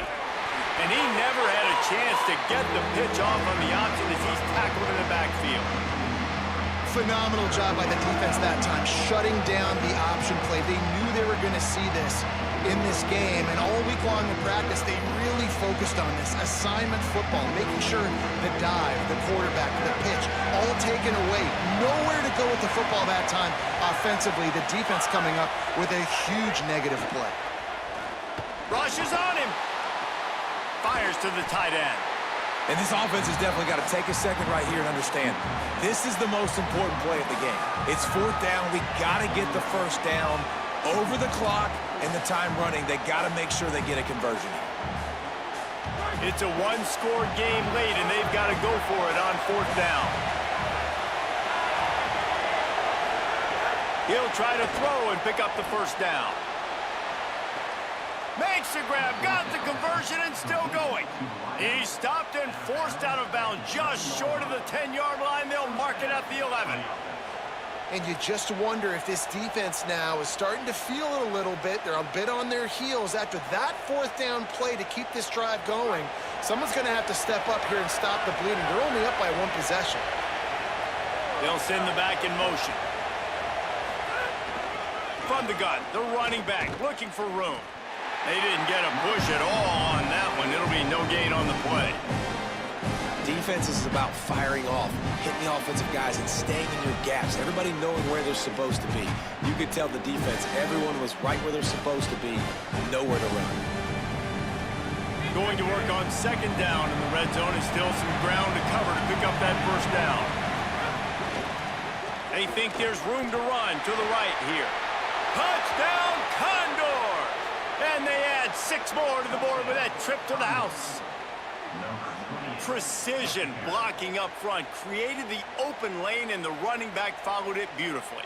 Yeah, it's pretty easy to follow an offensive line that makes those holes and just gives you a caravan all the way to the end zone. What an unbelievable job blocking up front.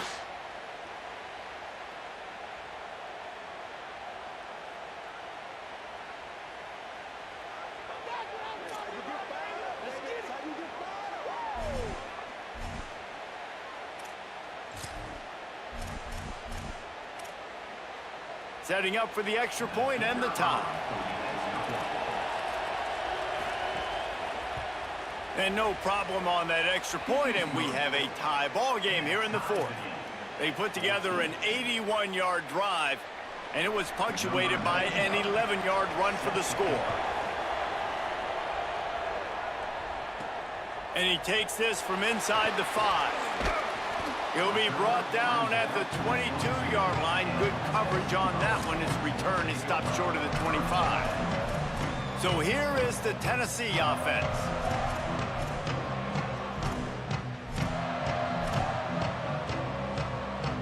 The offense has plenty of time in this final period. They'll try to break this tie. Keeping it on the ground inside. It's Bishop. Oh, he's got some space. That's the kind of play that can really get you going as they get it out to the 36. The clock stops. 2 minutes left to play in this one. It's so nice as an offense to know you can generate explosive plays by handing the football off to this guy. He has got incredible speed. They'll give it to him again. They can rely on this guy to pick up solid yardage when they need it, and he's out to the 43.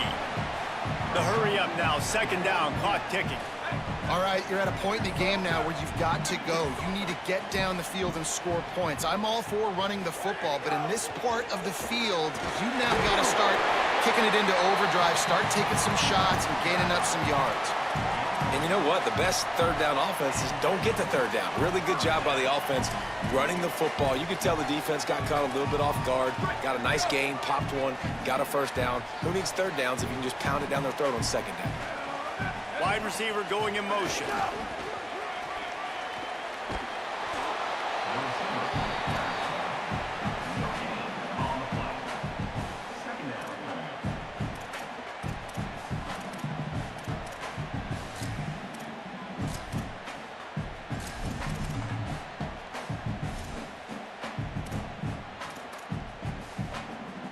Try to make up for some of that lost ground on second down.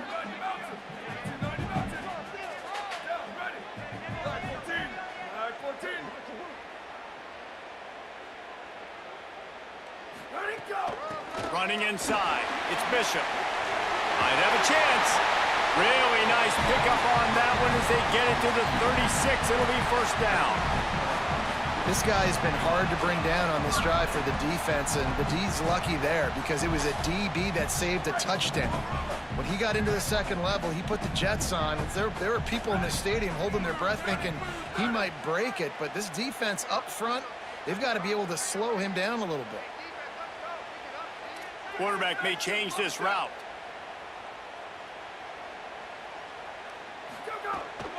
Might as well give it to him again.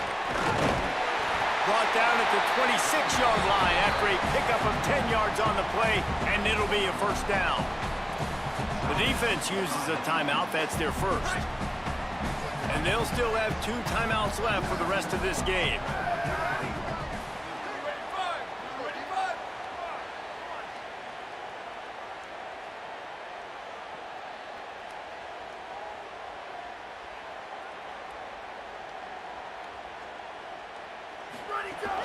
The run inside. It's Bishop. And just wedges it ahead a bit before he's brought down. Trying to save time on defense, they use their second timeout. And they'll still have 1 timeout left at their disposal. Got 3 on first down. It's 2nd and 7.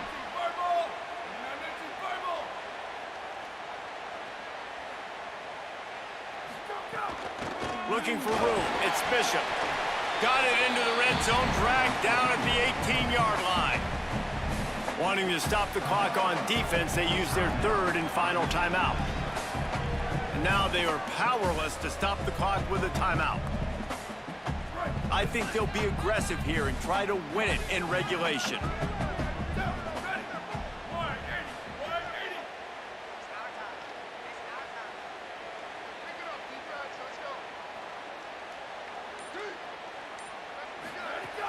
Going to the run, it's Bishop.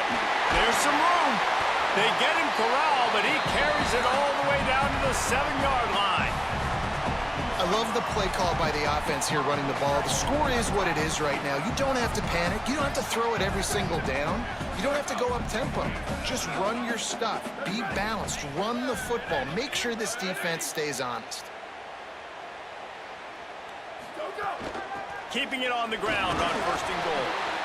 Nothing doing, and he was lucky to get back to the line of scrimmage at 2nd and goal. And I'm good with it. I like what the offense is doing. Be physical. I don't need to get pass happy down here on 1st and goal. Nice job believing in my running game, and maybe I stick to it for another play or 2.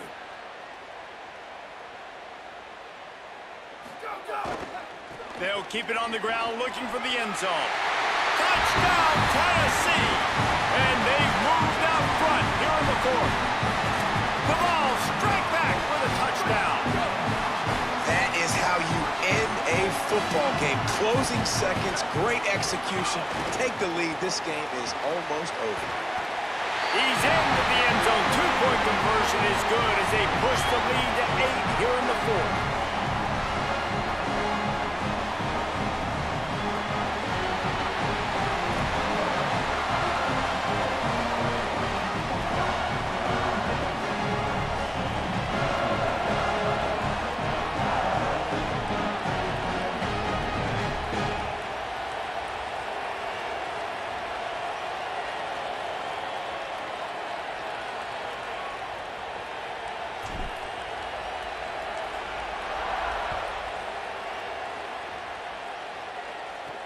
He'll start the return inside his 5. And the return man reaches the end of the line, and down he goes.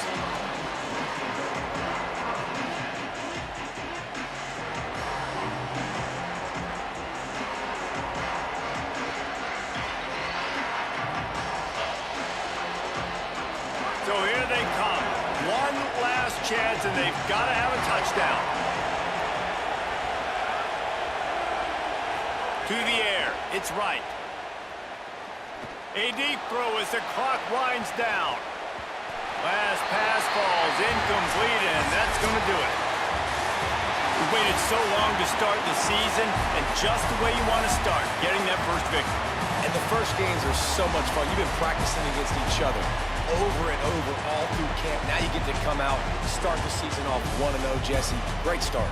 It was a great start for the winning team. Now, for the losing team, obviously not the way you want to get into this season. There were some mistakes with execution, and guys are going to have to do a better job individually. But that's why you play the games. You get to now go back to the drawing board, get back on the practice field, try and iron out these wrinkles. It's a long season ahead. A lot to play for. That's going to do it for us here. For David Pollack, Jesse Palmer, and Holly Rowe, I'm Reese Davis. This has been a presentation of EA Sports College Football.